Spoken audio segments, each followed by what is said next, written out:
வணக்கம். Welcome to ஒலி பெட்டகம். நம்ம சேனலை இதுவரைக்கும் சப்ஸ்கிரைப் பண்ணாதவங்க சப்ஸ்கிரைப் பண்ணுங்க. பக்கத்தில் இருக்கிற பெல் ஐகானை கிளிக் பண்ணி ஆல்ங்கிற ஆப்ஷனை ப்ரெஸ் பண்ணுங்க. ஸோ தட் நான் போடுற கதைகளை உடனுக்குடனே நீங்க கேட்கலாம். வாங்க கதைக்குள்ள போகலாம். கண் விழிக்கும் போதே ரங்கராஜனின் நினைவு வந்தது. ஸ்வர்ணா ஜன்னல் வழியே தெரிந்த மாமரத்தை பார்த்தாள். 10 வயது ரங்கராஜன் நிஜாரை இழுத்து விட்டு கொண்டு மாங்கிளைகளில் ஏறுவது மனக்கண்ணில் தெரிய புன்சிரிப்போடு எழுந்தாள். இன்று ரங்கராஜனின் ஜென்ம நட்சத்திரம். கீழே அத்தை பால் பாயசம் வைத்து கொண்டிருப்பாள். 1 வருட மேற்படிப்பை யுஎஸ்இல் முடித்துவிட்டு இன்று இந்தியா திரும்புகிறான் அவன்.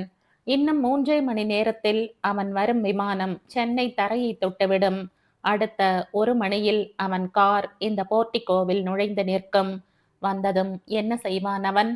அம்மாவிடம் 1/2 மணி பேசிவிட்டு அறக்க பறக்க மாடிக்கு வந்து அவளிடம் வம்பு செய்வான். அவளை சீண்டாவிட்டால் அவனது நாட்கள் நிறைவடையாது. அமெரிக்காவுக்கு கிளம்பும் முன்பு கூட அவளை அழ வைத்தான். அடிக்கடி ஃபோன் பண்ணி பேசுறங்கா. ஏன் ஃபோனில் வேற அறுக்க போறியா? உங்ககிட்ட இருந்து தப்பிக்கணும்னு தானே கடல் கடந்து போறேன். No phone, no email. சும்மா பேச்சு இது. உன்னால எங்கூட பேசாம இருக்க முடியாது. ஏதோ இங்க இருந்த வரைக்கும் வேற நாதி இல்லாம உன் கூட பேசி இருக்கலாம். ஆனா இனிமே அப்படியா? ஐயா எங்க போறேன்னு தெரியுமில்ல? யூஎஸ். உன்னை விட படா படா பொண்ணுகள் எல்லாம் என்னை சுத்தி சுத்தி வருவா. அவளோட பேசவே நேரம் பத்தாதாம். வேலை மெனக்கெட்டு ஃபோன் பண்ணி இந்த பழம் பார்ட்டிகிட்ட பேசணுமாம். படவா யார பார்த்து பழசுங்கிற? உன்னத்தான். நீ எப்படி அமெரிக்கா போறேன்னு பார்க்கறேன். ஃப்ளைட்ல தான் போவேன். மொட்டை மாடியில் நின்று பாரேன். முடிஞ்ச மேல இருந்து கையாட்டுற. ராஸ்கல். நீ வேணா பாரு ஸ்வர்ணா. அமெரிக்கால இருந்து திரும்பி வரும்போது ஜம்முன்னு அந்த ஊர் குட்டியோட தான் வருவேன். இந்த விளக்கெண்ணெய் மூஞ்சியை எவன் கட்டிப்பான்? எனக்கு வேண்டாம்ப்பா. போயேன். இந்த விளக்கெண்ணெய் மூஞ்சிக்கும் ஒருத்தன் கிடைப்பான். கிடைப்பாங்கிற? எனக்கு நம்பிக்கை இல்லை. அப்படி யாரும் கிடைக்காட்டி சொல்லு. போனா போறது. 1க்கு 2 நானே உன்னை வச்சுக்கிறேன். என் அந்த புறத்துல சின்ன ராணியா இருந்துட்டு போ. ஸ்வர்ணா முகம் சிவந்து கண் கலங்க விருட்டென்று எழுந்து ஓட பின்னால் அவன் சிரிப்பு துருத்தியது. ஏர்போர்ட்டுக்கு கூட அவள் போகவில்லை. அவ்வளவு கோபம். அவனும் அவளை அழைக்கவில்லை. அத்தையும் அவள் மூத்த பிள்ளை உப்பிலியும் ஏறிக்கொண்டதும் கார் விற்றென்று கிளம்ப ஸ்வர்ணா மாடி ஜன்னல் வழியே அழுகையும் ஆதங்கமுமாக பார்த்து கொண்டிருந்தாள். அவர்கள் திரும்பி வரும் வரை அவள் ஜன்னலை விட்டு நகரவில்லை. ஸ்வர்ணா, உப்பிலியின் குரல் பின்னால் கேட்டதும் திரும்பினாள். ரங்க இத உங்கிட்ட கொடுக்க சொன்னா என்றபடி ஒரு சின்ன பார்சலை நீட்டினான். என்னது? எனக்கு எப்படி தெரியும்? உப்பிலி பார்சலை கொடுத்து விட்டு போக கதவை தாளிட்டு விட்டு பரபரப்போடு அதை பிரித்தாள். பிரிக்க பிரிக்க பேப்பராக வர இறுதியில் ஒரு சின்ன அட்டை பெட்டிக்குள் சின்ன விளக்கெண்ணெய் பாட்டில். அதற்கடியில் வித் லவ் என்ற வார்த்தைகள். ஸ்வர்ணா வயிற்றை பிடித்து கொண்டு வாய் வலிக்க சிரித்தாள். புரை ஏறி கண்களில் நீர் கொட்டியது. 2 நாள் கழித்து அவனது இமெயில் வந்தது. ஹாய் மை விளக்கெண்ண என்று ஆரம்பித்திருந்தான். ஏதாவது ஒரு வெள்ளக்கார குட்டிய பிடிச்சுடணும்னு பார்த்தா எந்த முகத்தை பார்த்தாலும் உன் முகம் வந்து தொலைக்கிறதே என்ன செய்ய? இங்கேயும் வந்து எதுக்கு விளக்கெண்ண தொலையட்டும்னு விட்டுட்ட. என் தலையெழுத்து. நீதான் என்ன செய்ய முடியும்? ஸ்வர்ணா அடுத்த நிமிடமே பதில் அனுப்பினாள். அடிப்பட்ட தக்காளி மாதிரி முகம். இந்த முகத்துக்கு விளக்கெண்ணெய் கிடைக்கிறதே பெரிய விஷயம். விளக்கெண்ணெய் விலை தெரியாம அதை கேலி செய்யாத. ஒழுங்கா உன் படிப்பை முடிச்சுட்டு ஊருக்கு வர்ற வழிய பாரு. நம்ம கல்யாணம் முடியட்டும். அப்புறம் பாரு இந்த விளக்கெண்ணெயோட மகத்துவத்தை. அதன் பிறகு பரீட்சை அது இது என்று அவனோடு பேசக்கூட முடியவில்லை. ஸ்வர்ணா. கீழே அத்தையின் குரல் கேட்ட ஸ்வர்ணா நினைவுகள் கலைந்து அவசரமாக கீழே சென்றாள். என்ன பண்ற மாடியில? கொஞ்சம் ஒத்தாசை பண்ணக்கூடாதா? இந்த தேங்காயை மிக்சியில போட்டு கொஞ்சம் பால் எடுத்து கொடு. இன்னைக்கு ரங்கு வரான்னு தெரியுமோன்னோ. அப்புறம் என்ன மசமசன்னு தூக்கம். ஸ்வர்ணா தேங்காயை மிக்சியில் போட்டு ஓட விட்டாள். ரங்கனுக்கு பிடித்த சமையல் தயாராகி கொண்டிருந்தது. அடடா, முக்கியமானது வாங்க மறந்துட்டேனே. உப்பிலியை கூப்பிடேன் ஒரு நிமிஷம். ஸ்வர்ணா உப்பிலியை அழைத்து வந்தாள். சிப்ஸும் பப்படாமும் மறந்துட்டேன். ஒரு நடை போய் அம்பிகால 2 வாங்கிட்டு வந்துடேன். உப்பிலி கடைக்கு கிளம்பினான். 2 நாளாக அத்தை அவனை மாற்றி மாற்றி கடைக்கு அனுப்பி கொண்டிருக்கிறாள். பாவம் ஒப்பிலி அம்மாவை மறந்தும் எதிர்த்து பேச மாட்டான். பயமா மரியாதையா என்பது அவனுக்குத்தான் வெளிச்சம். உப்பிலிக்கு அத்தனை சமர்த்து போராது என்பது அத்தையின் எண்ணம். ஒரு பிஏ பட்டம் வாங்குவதற்குள் அவன் மூச்சு திணறிவிட்டது. படிப்பில் சுமார் ரகம்தான். அத்தையின் கணவர் தி நகரில் ஒரு ரெடிமேட் துணிக்கடை வைத்திருக்கிறார். அதை இப்போது உப்பிலிதான் பார்த்து கொள்கிறான். 300 ரூபாய் ட்ரெஸ்ஸை யாராவது 200க்கு கேட்டாலும் பாவம் என்று கொடுத்துவிட்டு அப்பாவிடம் வாங்கி கட்டிக்கொள்வான். அதனால் அவனை நம்பி கடையை தனியாக விடுவதில்லை அவர். நீ கேஷ்ல இரு போதும், வியாபாரத்துக்கு 2 பசங்க இருக்காளே அவா பார்த்துப்பா என்று சொல்லிவிட்டார். அவருக்கு சரக்கு வாங்குவதற்காகவே அலையவே நேரம் சரியாக இருந்தது. உப்பிலிக்கே வக்கணையாக சாப்பிட தெரியும். அதை விட்டால் கடை கணக்கு. ராத்திரி லேட்டாகத்தான் வருவான். வந்ததும் குளியல், டிஃபன், தூக்கம், இதுதான் அவன் வாழ்க்கை சக்கரம். இந்த 2 நாட்களாக புருஷனை கடையை பார்க்க அனுப்பிவிட்டு பிள்ளையை வீட்டில் வேலை வாங்கி கொண்டிருக்கிறாள் அத்தை. அவள் எத்தனை முறை அனுப்பினாலும் அலுக்காமல் போய் வந்தான் உப்பிலி. ரங்கு உப்பிலிக்கு நேரெதிர். படிப்பு, பட் பட் என்ற பேச்சு, தீர்மானமான முடிவுகள், ஜாலியான குணம், குறும்புத்தனம், உயரம், நிறம், கம்பீரம், எல்லாவற்றிலுமே சற்று கூடுதல்தான். அத்தையின் செல்ல பிள்ளை, ஸ்வர்ணாவின் செல்ல காதலன் கம்ப்யூட்டர் என்ஜினியர். அது தொடர்பான மேல் படிப்புக்காகத்தான் அமெரிக்கா போயிருக்கிறான். உப்பிலிக்கு பெண் பார்க்க சொல்லி அம்மாவை நச்சரித்து கொண்டிருக்கிறான். வர வர உன் சமையல் நன்னாலம்மா, ஒரு மன்னி வந்து சமைச்சா சேஞ்சா இருக்காது? அம்மாவை கிண்டல் அடித்த கோபத்தில் முகம் சிவக்க வைப்பான். மன்னியா வேணும் மன்னி? ஸ்வர்ணா சிரிப்பாள். சும்மாரு, நம்ம லைன் அப்பத்தான கிளியர் ஆகும். நான் அமெரிக்கா போயிட்டு வந்ததும் கல்யாணம் தான். அப்புறம் பார் இந்த விளக்கெண்ணையை என்ன பாடுபடுத்துறேன்னு. ஸ்வர்ணா தனக்குத்தானே சிரித்து கொண்டாள். அப்பாவும் அம்மாவும் ஒரு சாலை விபத்தில் இறந்து போனதும் அனாதையாக நின்ற 8 வயது ஸ்வர்ணாவை தங்களோடு அழைத்து வந்து வளர்த்தது அத்தைதான். இதுவரை எந்த குறையும் வைக்கவில்லை. பட்டப்படிப்பை அவள் முடித்து 3 மாதமாகிறது. ரிசல்ட் வர வேண்டும். ரங்கன் அமெரிக்காவில் இருந்து வந்ததும் ரங்கன் உப்பிலி இருவருக்குமே ஒரு வழியாக கல்யாணத்தை முடித்துவிட வேண்டும் என்று ஒரு நாள் அத்தை மாமாவிடம் சொல்லி கொண்டிருந்தாள். மாமா மாட்டு பெண்ணே என்றுதான் அழைக்கிறார். அவர் அப்படி அழைத்தது ஸ்வர்ணாவுக்கு சந்தோஷமாயிருந்தது.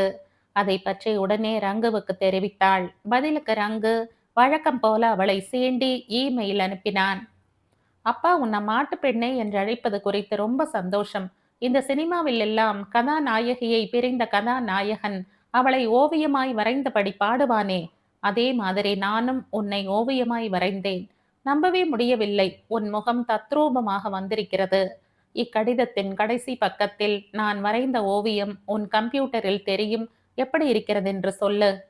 ஸ்வர்ணா ஆவலோடு கடைசி பக்கத்திற்கு போனாள். அங்கே ஈ என்று இழித்தபடி ஒரு மனித குரங்கின் ஓவியம் தெரிய ஸ்வர்ணா பல்லை கடித்தாள். ராஸ்கல், குரங்காட்டமா நான் இருக்கேன்? அடுத்த நிமிடம் அவனுக்கு பதில் அனுப்பினாள். நீ அனுப்பியிருந்த ஓவியம் மிக நன்றாக இருந்தது.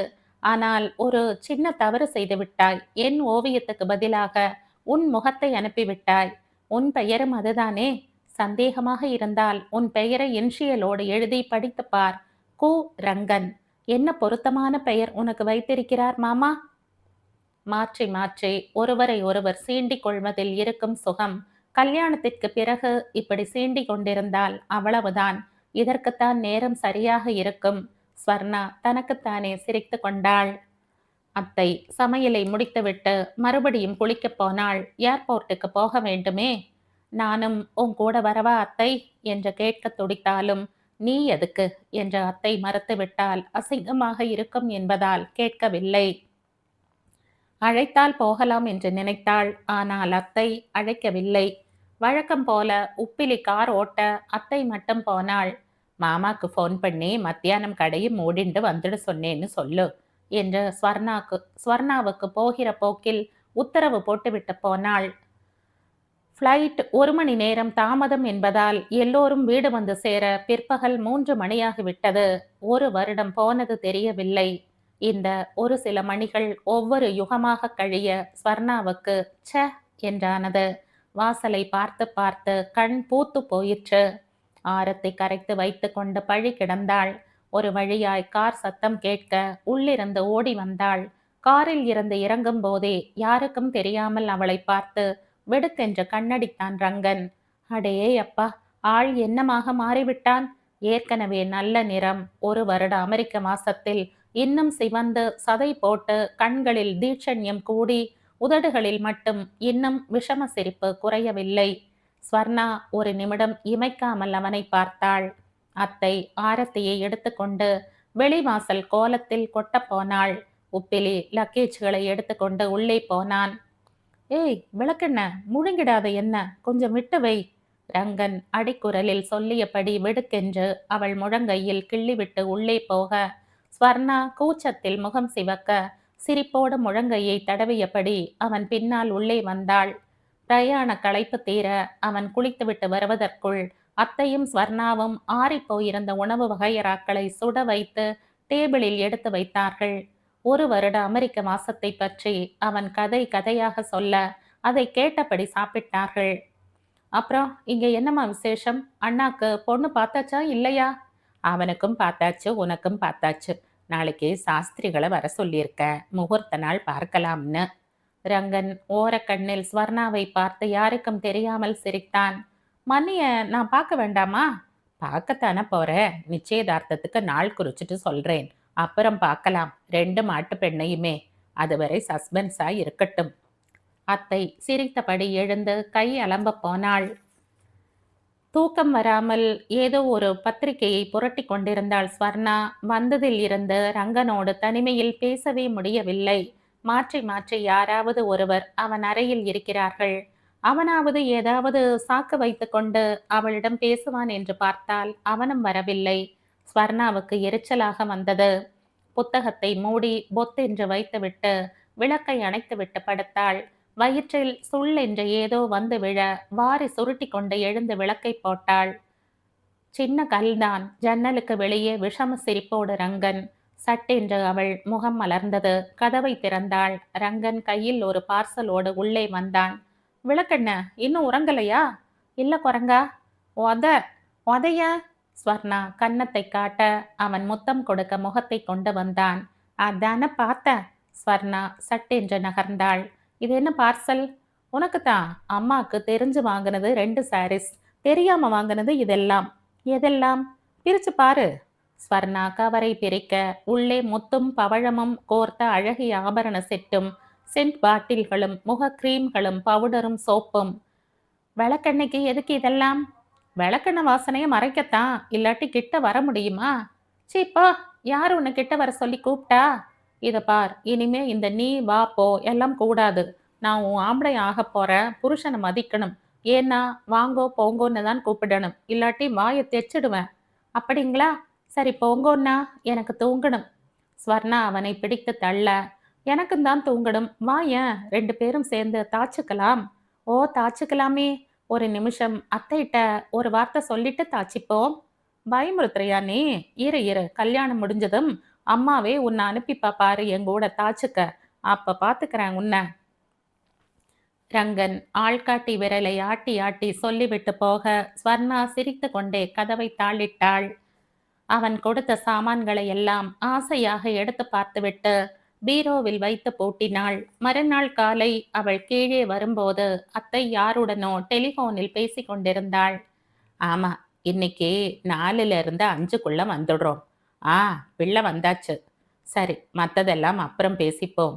அத்தை டெலிஃபோனை வைத்துவிட்டு ஊஞ்சலில் அமர்ந்திருந்த மாமாவின் அருகில் வந்து அமர்ந்தாள். பொன் பார்க்க இன்னைக்கே வரோன்னு சொல்லிட்டேன். அவகிட்ட சொன்னது இருக்கட்டும், உன் பிள்ளைகிட்ட சொன்னியா? சொல்லிட்டா போச்சு, மாட்டேன்னா சொல்லிட போறான். என் பிள்ளைய பத்தி எனக்கு தெரியாதா? சரி, அப்போ பூ பழம் வெத்தலை பாக்கெல்லாம் வாங்கி ரெடியா வச்சுக்கோ. சரியா 3க்கு இங்கிருந்து கிளம்பிடுவோம். நான் கடைக்கு போயிட்டு வந்துடுறேன். மாமா கிளம்பினார். ஸ்வர்ணா மறுபடியும் மாடிக்கு வந்தாள்.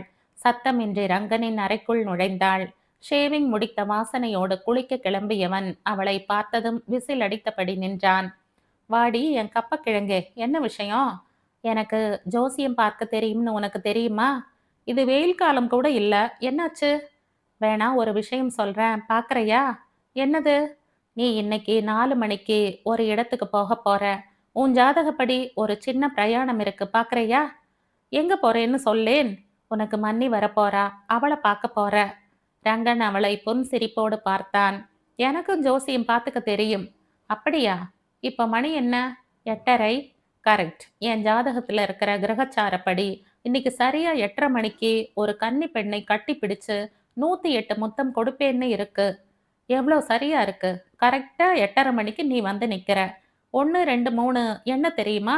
108க்கு மேல போகப்படாது. கிட்டவா? ரங்கன் அவளை இழுக்க ஸ்வர்ணா அவனை தள்ளி விட்டுவிட்டு முகம் சிவக்க ஓடினாள். சரியாக 4 மணிக்கு எல்லோரும் பெண் வீட்டை அடைந்தார்கள். அத்தையின் அந்தஸ்துக்கு ஏற்றவாறு பணக்கார இடம்தான். பெண் அழகாக இருந்தாள். நல்ல படிப்பும் நாகரிகமுமாக கலகலவென்று பழகினாள். தேவையற்ற கூச்சங்களை தவிர்த்திருந்தாள். உப்பிலி அதிர்ஷ்டசாலிதான். என்னடா பெண் எப்படி? அத்தை ரங்கனிடம் கேட்டாள். First class. அப்ப முடிச்சுடலாமா? அண்ணாட்ட கேட்டையா? அவனுக்கு என்ன தெரியும்? நல்ல இடம்தான், முடிச்சிடு. ரங்கன் சொல்ல அத்தை சம்பிரதாயமாக பாக்கு வெற்றிலை மாற்றிக்கொண்டு கிளம்ப ஆயத்தமானாள். சந்தோஷமாக வீட்டுக்கு கிளம்பினார்கள். வீடு ஜோரா இருந்ததில்ல? சொஜ்ஜி பஜ்ஜி கூட சூப்பரா இருந்தது.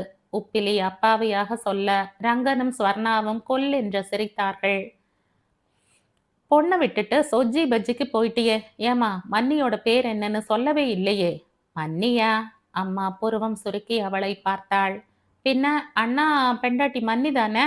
என்னடா அசட்டு கேள்வி இது? பெண்ணை உனக்கு பார்த்துருக்கு, அவனுக்கு இல்ல. உனக்கு மன்னிய பார்க்கணும்னு ஆசையா இருந்தா பின்னாடி திரும்பி பாரு, தோ இருக்கா உங்க மன்னி. அத்தை ஸ்வர்ணாவை சுட்டி காட்ட ரங்கன் அதிர்ந்தான். ஸ்வர்ணாவின் தலை சுற்றியது. ஏதோ சிகரத்தில் இருந்து தலை குப்புற விழுவதைப் போல் இருந்தது. எனக்கு தான் பொண்ணு பார்க்க போறோம்னு நீ சொல்லவே இல்லையேம்மா. நான் அண்ணாக்கு தான் பார்க்க போறோம்னு நினைச்சேன். ஏன்னா உனக்கு தெரியுமா இந்த பொண்ணை யாருக்கு பார்க்க புறப்பட்டோம்னு? தெரியாது. அம்மா கிளம்புன்னா கிளம்பிட்டேன். ஏம்மா இப்படி எங்களை குழப்பற? இத பாரு ரங்கா, அவனுக்கு ஸ்வர்ணாதான்னு நாங்க எப்பவோ முடிவு பண்ணிட்டோம். நேரம் வரும்போது சொல்லிட்டா போதும்னு நினைச்சோம். இருந்தாலும் உங்க அப்பா மாட்டு பெண்ணேன்னு தான் அவளை கூப்பிடுவார். அப்பவே அவனுக்கும் இது புரிஞ்சிருக்கும்னு நினைச்சேன். எனக்கு இப்ப கல்யாணம் வேண்டாம்மா. என்னடா சொல்ற? இந்த பெண்ணுக்கு என்ன குறை? உனக்கு ஏத்த பெண்ணாதானே பார்த்திருக்கோம். சல்லடி போட்டு சலிச்சிருக்கோம் தெரியுமா இந்த பொண்ணை கண்டுபிடிக்க. இவளை விட உனக்கு பொருத்தமா வேற ஒருத்தரும் பூமியில இருக்க மாட்டா, சொல்லிட்ட. நீ என்ன சொன்னாலும் எனக்கு வேண்டாம்மா. ஏன் அமெரிக்காவில் எந்த பொண்ணையாவது பார்த்து வச்சிருக்கியா? காதல் கீதல்னு ஏதாவது கன்றாவி இருக்கா? அதெல்லாம் இல்ல. அப்புறம் என்ன? என்னால காரணம் எல்லாம் சொல்ல முடியாதுமா. வேண்டாம்னா வேண்டாம் தான், விடு. பாக்கு வெத்தலை மாத்தியாச்சுடா ரங்கா. என் மான மரியாதை எல்லாம் போயிடும். ஏன் சந்தோஷத்தை விட உன் மான மரியாதை தான் உனக்கு முக்கியமா? இந்த பொண்ணை கட்டிண்டா உன் சந்தோஷத்துக்கு கேடு வரும்னு நீ நினைச்சா, நீ வேண்டாம்னு சொல்றதுல ஏதோ உள்ளர்த்தம் இருக்கணும். என்னடா அது, உண்மையை சொல்லு. ஒரு மண்ணாங்கட்டியும் இல்ல. நான் மறுபடியும் அமெரிக்கா போகலாம்னு இருக்கேன். அங்க எனக்கு ஒரு வேலை ரெடியா இருக்கு. சேர்றதா வேண்டாமான்னு குழப்பத்துல இருந்தேன். இப்பதான் சேர்ந்து விடுறதுன்னு முடிவு பண்ணேன். இந்த நேரத்துல எதுக்கு கல்யாணம்னு தான் வேண்டாங்கிற. சரி, அவகிட்ட 1 வருஷம் கழிச்சு கல்யாணம்னு சொல்லிட்டா போச்சு. அந்த பொண்ணும் நியூயார்க்கில் தான் ஏதோ வேலைக்கு ட்ரை பண்ணிட்டு இருக்காளாம். அநேகமா கிடைச்சுடுமா. அப்புறம் என்ன? இத பாருமா, நான் அவளை மன்னின்னு நினைச்சுதான் பார்த்தேன். இனிமே அவளை பெண்டாட்டியா நினைக்க முடியாது. வேணும்னா உன் மான மரியாதையை காப்பாத்திக்க உப்பிலிக்கே அவளை கட்டி வை. நீ சொல்றதுக்கெல்லாம் தலையாற்றவன் அவன்தான். ரங்கன் விருட்டென்று எழுந்து மாடிக்கு போக ஒரு நிமிடம் அங்கே மயான அமைதி பரவியது. அம்மாவும் அப்பாவும் ஒருவரை ஒருவர் பார்த்து கொண்டார்கள். ஸ்வர்ணா இரவு முழுக்க அழுதாள். அத்தை இப்படி ஒரு முடிவு எடுத்திருப்பாள் என்று அவள் கனவிலும் நினைக்கவில்லை. மாட்டு பெண்ணே என்ற மாமா அழைத்தது உப்பிலியின் மனைவியாக நினைத்துத்தானா? நினைக்கும்போது தீயில் குளிப்பது போல் இருந்தது. ரங்கன் கல்யாணம் வேண்டாம் என்று சொல்லிவிட்டதால் மட்டும் இந்த பிரச்சனை தீர்ந்து விடுமா? ஸ்வர்ணாவை காப்பாற்ற வேண்டாமா? தானும் ஸ்வர்ணாவும் ஒருவரை ஒருவர் விரும்புவதையும் சொல்ல வேண்டாமா? ஸ்வர்ணா. ஜன்னல் பக்கமாக ரங்கனின் குரல் சன்னமாக கேட்க ஸ்வர்ணா திடுக்கிட்டு நிமிர்ந்தாள். அவனை கண்டதும் கண்ணீர் அதிகரித்தது. கதவு தர. அவள் கதவை திறந்ததும் அவன் சட்டென்று உள்ளே நுழைந்து கதவை தாளிட்டான். எது கழற ஸ்வர்ணா? அழாம சிரிக்க சொல்றியா? நீ மட்டும் தப்பிச்சா போதுமா? என்னை காப்பாத்த வேண்டாமா? அதை பத்தி பேசத்தான் வந்த. நான் நம்ம விஷயம் இந்த சூழ்நிலையில வெளியில தெரியறது நல்லதில்லைன்னு தோன்றது. ஏற்கனவே அம்மா ஆத்திரத்துல இருக்கா. இப்ப நம்ம விஷயமும் தெரிஞ்சா அவ ஆத்திரம் பல மடங்கு ஆயிடும். அவள மதிக்காத நம்மள பிரிச்சா தான் சந்தோஷம்ங்கிற மாதிரி அவ சாடிஸ்டா கூட மாறலாம். அப்படின்னா நான் என்னதான் செய்யட்டும்? நீயும் இப்போ கல்யாணம் வேண்டாம்னு பிடிவாதம் பிடி. அழு. காரணம் சொல்லாத. மேல படிக்க போறதா சொல்லு. என்ன ஆனாலும் உப்பிலியை பிடிக்கலைன்னு மட்டும் தப்பி தவறி கூட சொல்லிடாத. அப்படி சொல்லிட்டா அவனுக்கு உன்னை கட்டி வச்சுட்டு தான் மறு காரியம் பார்ப்பா அம்மா. ஜாக்கிரதை. எப்படியாவது தப்பிக்க பாரு. அது உன் சாமர்த்தியம். நீயும் கல்யாணத்துக்கு ஒத்துக்கலைன்னு ஆயிட்டா வேற வழி இல்லாம தன் கௌரவத்தை காப்பாத்திக்கிறதுக்காக அந்த பொண்ணையே அவனுக்கு கல்யாணம் பண்ற வழி பார்ப்பா. அந்த பொண்ணு வீட்ல அதுக்கு சம்மதிக்க வேண்டாமா? அவ உங்களைத்தானே மாப்பிள்ளைன்னு நினைச்சுண்டிருக்கா. அத்தை நம்மளை மட்டும் தானே குழப்பி இருக்கா. அங்க உங்க ஜாதகம் தானே போயிருக்கும். அத பத்தி நமக்கென்ன? அவ சம்மதிக்காட்டா உப்பிலிக்கு வேற இடம் பார்த்துட்டு போறா. நம்ம பிரச்சனை தீர்ந்ததா? அதோட விடு. எனக்கு பயமா இருக்கு. நீங்க மறுபடியும் அமெரிக்கா போறதா சொன்னது நிஜமா? நிஜம்தான். அங்க எனக்கு ஒரு வேலை கிடைச்சிருக்கு. நம்ம கல்யாணம் முடிஞ்சதும் சேரணும்னு நினைச்சேன். இப்ப முன்னாடியே சேரப் போறேன். நீ கவலைப்படாத. இன்னும் 1 வருஷம் பல்ல கடிச்சுண்டு தள்ளிடு. நான் அம்மாவை எப்படியாவது கன்வின்ஸ் பண்ணி நம்ம கல்யாணத்துக்கு சம்மதிக்க வைக்கிறேன். இந்த ஆத்து மாட்டு பொண்ணா உன்னை ஏத்துக்க அவளுக்கு இஷ்டம்தான். ஆனா யார் பொண்டாட்டியாங்கிறதுல தான் சின்ன பிரச்சனை. அதை சீக்கிரமே தீர்த்துடலாம். சரியா? கண்ணை தொடச்சுண்டு நிம்மதியா தூங்கு. அழுத அழுகையில விளக்கெண்ணெய் எல்லாம் போய் மூஞ்சி பளிச்சுன்னு ஆயிடுத்து பார். இந்த நிலையிலும் அவன் சீண்ட அவள் அழுகையினூடே சிரித்தாள். சீப்போ என்று அவன் மார்பில் குத்தினாள். வீடு நிசப்தமாக இருந்தது. யாரும் யாரோடும் பேசவில்லை. ஏதாவது பேசினால் தகராறாகி விடுமோ என்று பயப்படுவது போல மௌனம் சாதித்தார்கள். அதிலும் அத்தையின் மௌனம் பயமாக இருந்தது. அந்த மௌனத்திற்கு அடியில் என்ன திட்டம் ஓடுகிறதோ என்று நடுக்கமாக இருந்தது. அந்த பெண் வீட்டுக்கு ஏதாவது ஒரு பதில் சொல்ல வேண்டுமே. அத்தை என்ன சொல்லி சமாளிக்கப் போகிறாள் என்று தெரியவில்லை. ஸ்வர்ணாவுக்கு அத்தைக்கு எதிரில் செல்லவே தேகம் நடுங்கியது. ரங்கன் கத்திய பிறகு அத்தை கல்யாண விஷயத்தை பற்றியே பேசவில்லை. அவள் ஏதாவது பேசினால் தானே ரங்கன் சொன்னபடி கல்யாணம் வேண்டாம் என்று பிடிவாதம் பிடிக்க முடியும். அதற்கு நேரமே வரவில்லை. அத்தை ஏன் மௌனமாக இருக்கிறாள் என்று புரியவில்லை. உப்பிலி எப்போதும் போல தேமே என்று போவதும் வருவதுமாக இருக்கிறான்.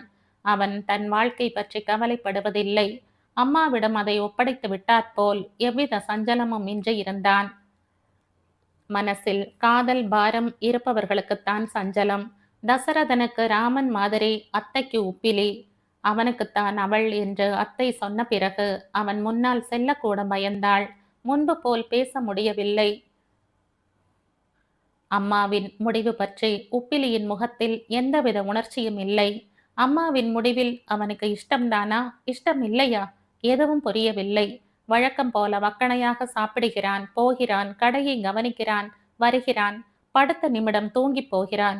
எப்படி அவனால் அப்படி இருக்க முடிகிறது என்று தெரியவில்லை. அவன் அப்படி என்றால் ரங்குவோ மறுபடியும் அமெரிக்கா போவதற்கான ஏற்பாடுகளை கவலையின்றி செய்து கொண்டிருந்தான். அத்தை மறுபடியும் எப்போது எந்த குண்டை தூக்கி போடுவாளோ என்ற பயத்தோடு நடமாட வேண்டிய தலையெழுத்து இவளுக்கு மட்டும்தான். சரியாய் 1 வாரம் கழித்து அத்தை மீண்டும் கல்யாண பேச்சை ஆரம்பித்தாள் ரங்குவிடம். நீ பண்ணி கேட்டா போ. உப்பிலி கல்யாணத்துக்கானும் இருப்பியோன்னோ? எப்ப கல்யாணம்? இன்னும் தேதி முடிவு பண்ணல. ஆனா எனக்கு டிக்கெட் கன்ஃபார்ம் ஆயிடுத்து. நாளன்னைக்கு ஃப்ளைட். மறுபடியும் நான் திரும்பி வர 1 வருஷமோ 2 வருஷமோ ஆகலாம். அதுக்கப்புறம் தேதி வை, வந்து கலந்துக்கிறேன். அம்மா அவனை முறைத்து பார்த்தாள். பிறகு எதுவும் பேசாமல் முகத்தை திருப்பி கொண்டு போனாள். அவன் அமெரிக்காவுக்கு கிளம்பும் வரை அவனோடு பேசவில்லை. உனக்கு என் மேல கோபம் இருக்கலாம்மா. நீ சொல்லி நான் கேட்கலையேங்கிற வருத்தம் இருக்கலாம். இந்த ஒரு விஷயத்தை வச்சு நான் உன்னை மதிக்கலைன்னு முடிவு கட்டிடாத. கல்யாணம்ங்கிறது மத்தவாளுக்காக இல்ல.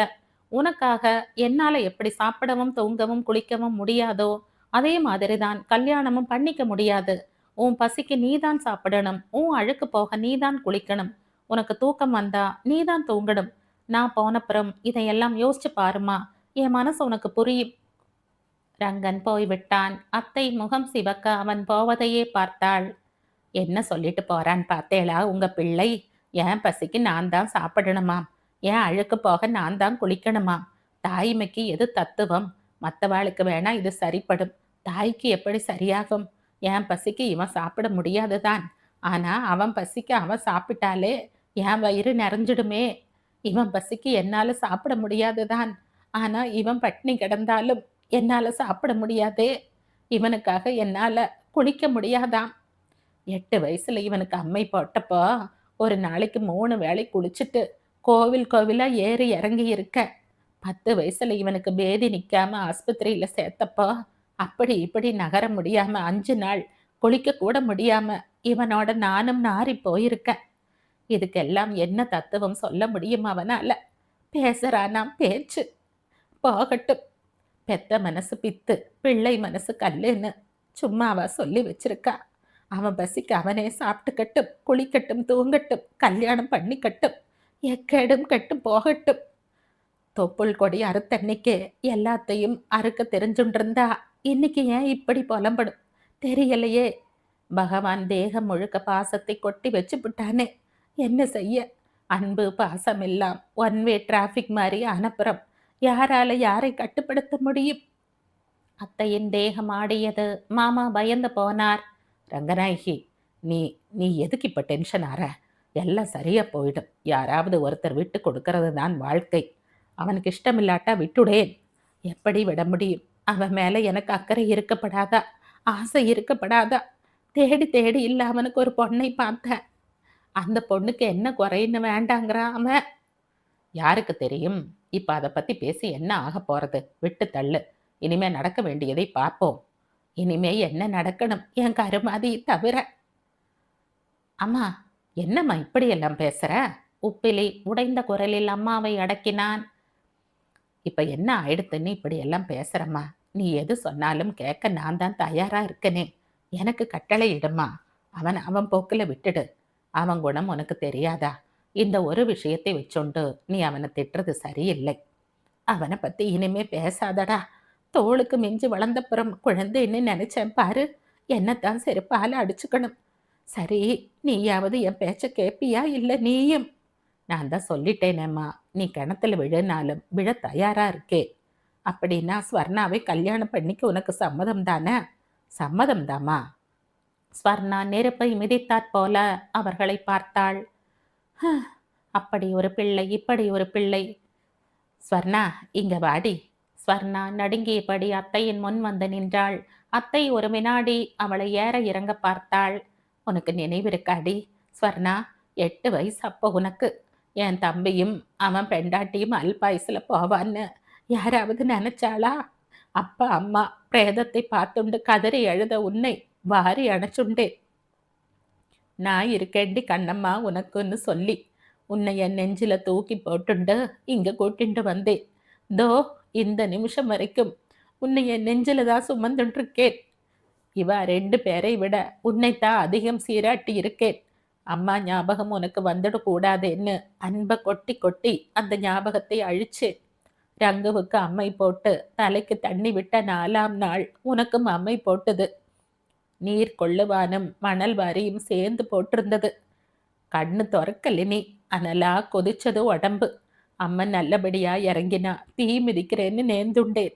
உனக்கு சரியானதும் நான் தீ மிதிக்க போனப்போ வேணாம் அத்தை, கால் சுட்டுடும்னு நீ என் காலை கட்டிண்டு அழுத.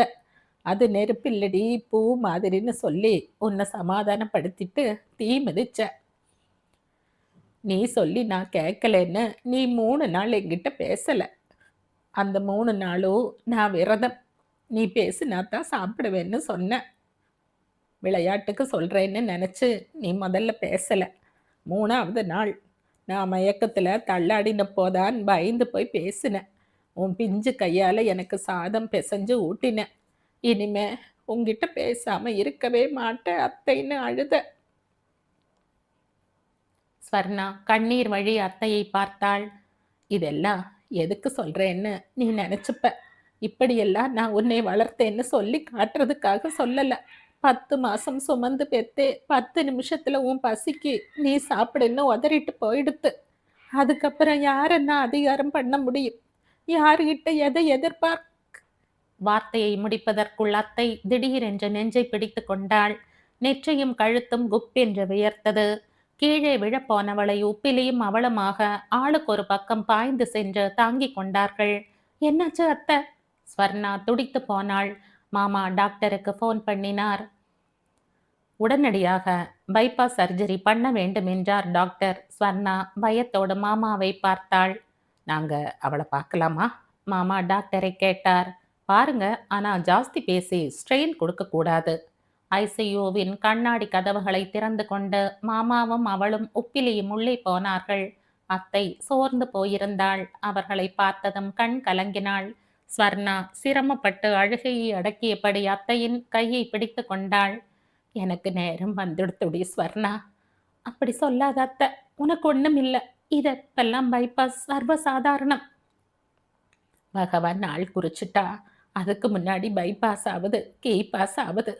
அவன் கொடுத்தாச்சு எனக்கு பாஸ், கடைசி யாத்திரைக்கு. இப்படியெல்லாம் பேசாத அத்தை, என்னை விட்டுட்டு நீ போயிட முடியுமா? நீ இருக்கிற தைரியத்துல தான் பகவான் எங்க அம்மாவை அழிச்சுண்டார். அவனுக்கு தெரியும் உன்னையும் கூப்பிட்டுண்டா நான் அனாதை ஆயிடுவேன்னு. அப்படியெல்லாம் அவன் ஒரு நாளும் செய்ய மாட்டான். எனக்கு நம்பிக்கை இல்லடி சொன்னா. கொஞ்ச நாளாவே ஏதோ ஒரு பயம், போயிடுவோமோன்னு.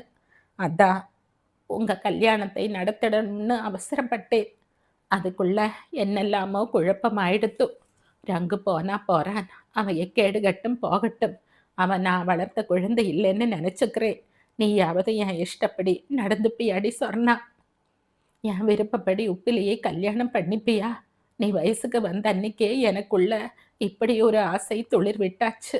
உன்னை அவனுக்கு கல்யாணம் பண்ணி வச்சு கடைசி வரை என்னோடையே வச்சுடணும்னு ஆசை. என்ன என் ஆசையை நிறைவேற்றுவியா? ஸ்வர்ணா திகைப்போடு அத்தையை பார்த்தாள். கடவுளே, இது என்ன இக்கட்டான நிலை? அத்தையின் கேள்விக்கு என்ன பதில் சொல்வது? சரி என்று அவளை சந்தோஷப்படுத்துவதா, முடியாது என்று சொல்லி அவளை சாகடிப்பதா? அத்தையின் சாவுக்கு பழி ஏற்கவா அவள் என்னை வளர்த்தாள்? தாயை விட அதிகமாய் அன்பு காட்டினாள். என்னடி யோசிக்கிற? ரங்கு வாட்டம் நீயும் ஏதாவது? இல்லத்த, இல்லவே இல்ல. நீ யானம் என் வயிற்றுல பால வார்த்தையே. இனிமே நான் செத்தா கூட ஒண்ணும் இல்ல. நீ அதிகம் பேசப்படாது அத்த. உப்பிலியோட சேர்ந்து நில்ல, நான் பார்க்கணும். ஸ்வர்ணா எந்தவித உணர்ச்சியும் இல்லாது உப்பிலியின் அருகில் வந்து நின்றாள். ஏன்னா ஜோடி பொருத்தம் எப்படி? நன்னா இல்ல? சும்மாவா? சேர்த்தது யாரு? நானாச்சே. ரங்கநாயகி, என்ன இவ்வளோ பேசுற நீ? உனக்கு உடம்பு சரியில்லை, ஐசியூவில் இருக்க. போரும். ஸ்வர்ணா, மாமா நாம போலாம், இல்லாட்டா இவ பேசிண்டே இருப்பா. மாமா அவர்களை வெளியில் அழைத்து வந்தார். உப்பிலிக்கு அருகில் நின்ற வினாடி முதல் ஸ்வர்ணா தனக்குள் ஏதோ உறைந்து தானே கல்லாகி விட்டாற் போல உணர்ந்தாள். இனி அந்த கல்லுக்கு உணர்விருக்கும் என்று தோன்றவில்லை. அடுத்த நாள் காலை அத்தையை ஆபரேஷன் தியேட்டருக்கு அழைத்து சென்றார்கள். ஐசியூவில் இருந்து கிளம்பி ஆபரேஷன் தியேட்டர் வரை ஸ்வர்ணா அத்தையோடு நடக்க பயமும் கவலையுமாய் மாமாவும் உப்பிலியும் சற்று தள்ளி வந்தார்கள். உப்பிலி குழந்தையாட்டம்டி ஸ்வர்ணா. அவனை நீதான் இனிமே கவனிச்சுக்கணும். கோசலைக்கு ராமன் மாதிரி எனக்கு இவன். பார்த்து கொடி ஸ்வர்ணா, என் கண்மணியை. அத்தையை தியேட்டர் கதவுகள் மறைத்து மூட ஸ்வர்ணா வெளியில் சிலையாக நின்றாள். 4 மணி நேரம் நடந்தது ஆபரேஷன். அதுவரை வெளியில் இருந்தவர்கள் அரை உயிராகி இருந்தார்கள். உப்பிலி 4 மணி நேரமும் பச்சை தண்ணீர் கூட குடிக்காமல் கண் மூடி தியான நிலையில் அமர்ந்திருந்தான். மாமா தன் சரீரத்தில் பாதையை இழந்து விடுவோமோ என்ற பயத்தில் துவண்டு போய் அமர்ந்திருந்தார். யாரும் யாருக்கும் ஆறுதலோ தைரியமோ சொல்ல முடியாத நிலையில் கடிகார முட்கள் தன் கடமையை செய்து கொண்டிருந்தது. சரியாய் 1 மணிக்கு தியேட்டர் கதவு திறந்து தொப்பியும் மாஸ்குமாக டாக்டர் வெளியில் வர அனைவரும் நெஞ்சை பற்றி கொண்டு எழுந்தார்கள். ஆபரேஷன் சக்சஸ் மிஸ்டர் உப்பிலி, உங்க அம்மா நல்லபடியா இருக்கா. இன்னும் 1 மணி நேரத்துல ஐசியூக்கு ஷிஃப்ட் பண்ணிடுவோம், அப்புறம் பார்க்கலாம். டாக்டரா தெய்வமா? தெய்வம் இல்லை என்று யார் சொன்னது? தோ இந்த டாக்டர்கள் எல்லாம் வேறு யாராம்? உப்பிலி கண் கலங்க கை கூப்பினான். ஸ்வர்ணா டாக்டரின் கைகளை பற்றி கொண்டு சின்ன குழந்தை மாதிரி அழுதாள். அடுத்த 1 மணி நேரத்தில் தியேட்டர் கதவுகள் விரிய திறக்க ஏராளமான டியூபுகள் சிறுகப்பட்ட நிலையில் அத்தை சக்கர கட்டிலில் கொண்டு வரப்பட்டாள். புனர் ஜென்மம் எடுத்து வருபவளை மகிழ்ச்சியும் பரபரப்புமாக பார்த்தார்கள். ப்ளீஸ் கொஞ்சம் தள்ளி போயிடுங்க, இன்ஃபெக்ஷன் ஆயிடலாம். நாங்க கூப்பிட்டப்புறம் ஐசியூக்கு வந்தா போறோம். அத்தை ஐசியூவில் கிடத்தப்பட்டாள். டாக்டர்களின் பரிசோதனை தொடர்ந்தது. நர்ஸ்கள் போவதும் வருவதுமாக இருந்தார்கள். 3/4 மணிக்கு பிறகு டாக்டர் அழைக்க பிரத்யேகமாக கால் உறைகள் அணிந்து கொண்டு மூவரும் உள்ளே போனார்கள். அத்தைக்கு லேசாய் நினைவு வந்திருந்தது. டாக்டர் நிறைய கேள்விகள் கேட்டார். மூவரையும் சுட்டிக்காட்டி பெயர் சொல்ல சொன்னார். அத்தை ஈனஸ்வரத்தில் பெயர்களை சொன்னாள். Very good. டாக்டர் நகர்ந்து வந்தார். She is perfectly alright. 3 நாள் ஐசியூல தான் வச்சுப்போம். 4ஆம் நாள் வார்டுக்கு அனுப்பிடுறேன். 8வது நாள் தையல் பிரிச்சுடலாம். வீட்டுக்கும் அனுப்பிடுறேன். சரியா? நீங்கள்லாம் சாப்பிட்டேளா? போய் சாப்பிட்டுட்டு வாங்கோ. எல்லாரும் டயர்டா இருக்கேள். இனிமே என்ன, போய் நல்லா சாப்பிடுங்கோ. டாக்டர் உற்சாகமாய் பேசிவிட்டு போனார். அவர் போனதும் மூவரும் கேன்டீனுக்கு போனார்கள். என்ன சாப்பிட்ற ஸ்வர்ணா? உப்பிலி கேட்டான். எனக்கு காஃபி மட்டும் போதும். பசி இல்ல. நீ சாப்பிடாட்டா அம்மா எங்களைத்தான் திட்டுவா. 2 இட்லியாவது சாப்பிடு. உப்பிலி எல்லோருக்கும் இட்லி சொன்னான். நீங்க 2 பேரும் வேணா ஆத்துக்கு போங்கோ, நான் இங்கேயே இருக்கேன், ஸ்வர்ணா சொன்னாள். உனக்கு ஒன்றும் பயம் இல்லையே? என்ன பயம்? இங்க தான் இத்தனை பேர் இருக்கா, இவ்வளோ வசதி இருக்கு. அப்புறம் என்ன? முடிஞ்சா எனக்கு ஒரு செட் ட்ரெஸ் மட்டும் கொண்டு வாங்கோ நாளைக்கு வரும்போது. அன்று மாலை வரை மாமாவும் உப்பிலியும் இருந்துவிட்டு ஸ்வர்ணாவிடம் அவள் கை செலவுக்கும் அவசர செலவுகளுக்கும் சேர்த்து பணம் கொடுத்துவிட்டு இருவரும் கிளம்பினார்கள். ஜாக்கிரதை ஸ்வர்ணா, அம்மா எப்படி இருக்கான்னு அடிக்கடி கொஞ்சம் ஃபோன் பண்ணு. கார்த்தால வரோம். அவர்கள் போனதும் ஸ்வர்ணா அமைதியாயிருந்த ஹாஸ்பிட்டல் வளாகத்தை சுற்றி மெல்ல நடந்தாள். ஊருக்கு வெளியில் இருந்ததால் சுத்தமான காற்றோடு பசுமை சூழலில் அழகும் அமைதியுமாக இருந்தது ஹாஸ்பிட்டல். ஒரு ஓரமாயிருந்த சுமை தாங்கி கல்லின் மீது அமர்ந்து சுற்றுப்புற அழகை மௌனமாக பார்த்தாள். மனசுக்குள் குழப்பம் மிகுந்திருந்ததால் அழகை ரசிக்க முடியவில்லை. காதல் தோல்வி என்ற வார்த்தையை கதைகளில் படித்திருக்கிறாள், சினிமாவில் பார்த்திருக்கிறாள். அப்போதெல்லாம் அது அவ்வளவு பெரிய விஷயமாக தெரிந்ததில்லை. சொல்லப்போனால் கண் கலங்கும் காதலர்களை கண்டு கை கொட்டி சிரித்திருக்கிறாள். அப்படி ஒரு நிலை தனக்கே வரும் என்று ஒரு நாளும் அவள் நினைக்கவில்லை. தான் செய்தது சரியா தவறா என்று புரியவில்லை. உப்பிலியை கல்யாணம் பண்ணிக்கொள்ள முடியாது என்று சொன்னால் அது அத்தையின் பாசத்துக்கு செய்யும் துரோகம். சரி என்று சொன்னால் காதலுக்கும் ரங்கனுக்கும் செய்யும் துரோகம். இதில் எந்த துரோகம் பரவாயில்லை? அத்தையின் உயிருக்கு முன்னால் எல்லாம் துச்சமாக தோன்றிய நிலையில் காதலுக்கு துரோகம் செய்ய துணிந்து விட்டாள் என்றுதான் கூற வேண்டும். இது தெரிந்தால் ரங்கன் என்ன செய்வான்? பொங்கி வருவானா? அல்லது தோல்வியில் துவண்டு துக்கத்தை கசப்போடு விழுங்குவானா? ஸ்வர்ணா பெருமூச்சு விட்டாள். நேரம் வந்துவிட்டது, பாஸ் கிடைத்து விட்டது என்றெல்லாம் சொன்ன மாமி ஜம் என்று உடல் நலம் தேறி பழையபடி அரியணை ஏறி அமர்ந்து விட்டாள் ஆட்சி செய்ய. உப்பிலிக்கும் ஸ்வர்ணாவுக்கும் கல்யாணத்தை உடனடியாக முடித்துவிட எண்ணி முகூர்த்த நாள் பார்க்க ஆரம்பித்தாள். சுவாச குழலில் ஏதோ அடைத்து கொண்டு ஹிம்சிப்பது போல திணறிக் கொண்டிருந்தாள் ஸ்வர்ணா. சில நேரம் மாமியிடம் உண்மையை சொல்லிவிட்டாள் என்று தோன்றிய எண்ணம் பயத்தில் பாதியில் நின்றது. உனக்கு உப்பிலிதான் என்ற மாமி அடித்து சொல்லிவிட்டால் என்ன செய்வது என்ற பயம். நிறைவேறாது எனும் பட்சத்தில் காதலை அம்பலப்படுத்தி வாழ்க்கையை சிக்கலாக்கிக் கொள்வதைப் போல முட்டாள்தனம் எதுவும் இல்லை. எதற்கு எல்லோரது சந்தோஷத்தையும் கெடுக்க வேண்டும்? தோல்வியோ அல்லது மரணமோ நெருங்குகிறது என்றால் ஒன்று மனிதன் போராடி வெற்றி பெறுவான், அல்லது வேறு வழி இல்லை என உணர்ந்து சகல உணர்வும் அழிந்து அமைதியாய் தன்னை பலி கொடுத்து விடுவான். அப்படிப்பட்ட நிலையில்தான் அவளும் இருந்தாள். சில நேரம் தோன்றும், அத்தையின் அன்புக்கு அடியில் ஏதோ ஒரு கணக்கு இருக்கிறதோ என்று. சின்ன வயதிலேயே தாய் தந்தை இருவரையும் பறிகொடுத்துவிட்டு அத்தையின் கடைக்கண் பார்வையில் வளர்ந்த அனாதை அவள். இவளை வேறு யாருக்காவது வெளியில் கல்யாணம் செய்து கொடுக்க வேண்டும் என்றால் நிறைய செலவாகும். அதே நேரம் உப்பிலிக்கு சீரும் சிறப்புமாக தன் அந்தஸ்துக்கு ஏற்ற இடத்தில் இருந்து பெண் கிடைப்பாள் என்ற நம்பிக்கையும் அத்தைக்கு இல்லையோ என்னவோ. வெளியில் இருந்து ஒரு சாதாரண பெண்ணை கொண்டு வருவதை விட ஸ்வர்ணாவே மேல் என்று தோன்றியிருக்கக்கூடும். இல்லை என்றால் ஏன் ரங்கனுக்கு மட்டும் படித்த பணக்கார பெண்ணாக பார்த்தாளாம்? ஒருவேளை இவனும் ரங்கனும் விரும்புவதை தெரிந்து கொண்டு அது பிடிக்காமல் தான் இப்படி ஒரு ஏற்பாட்டை செய்திருக்கிறாளா?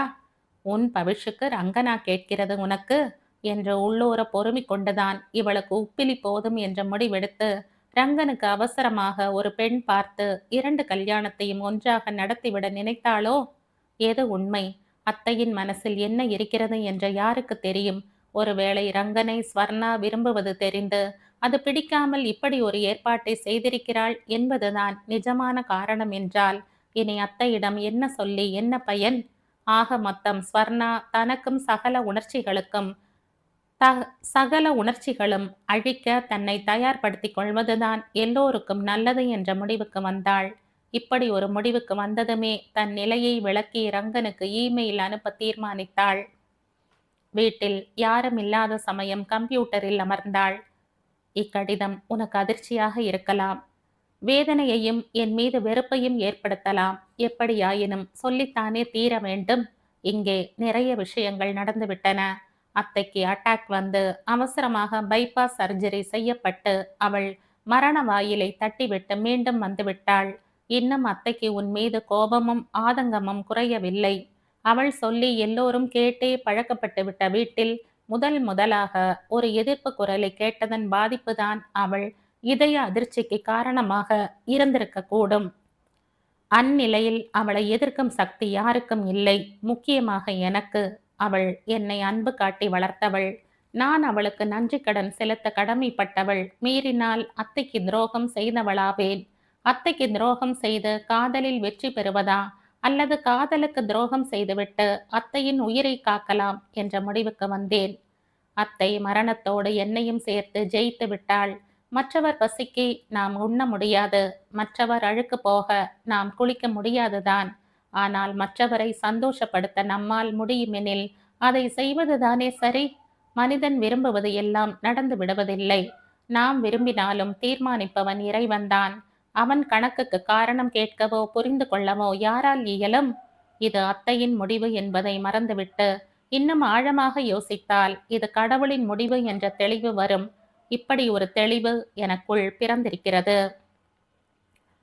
அன்பு என்ற வார்த்தைக்கு பல வடிவம் இருக்கிறது. அது வடிவம் மாறுமே தவிர முற்றிலும் அழிந்து போகாது.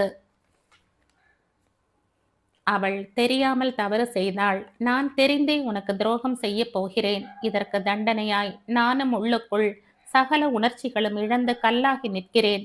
எந்த ஜென்மத்திலாவது நானும் சாப விமோசனம் பெற்று உன்னை அடைவேன் என்று நினைக்கிறேன். அதுவரை இந்த ஜென்மத்தில் தமக்கு விதிக்கப்பட்டவை ஏற்பதுதான் எல்லோருக்கும் உத்தமம். பெற்ற தாயோடு வைராகியம் வேண்டாம்.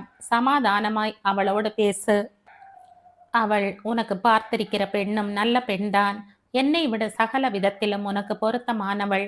காலம் எல்லா காயங்களையும் மாற்றிவிடும் என்று நம்புவோம்.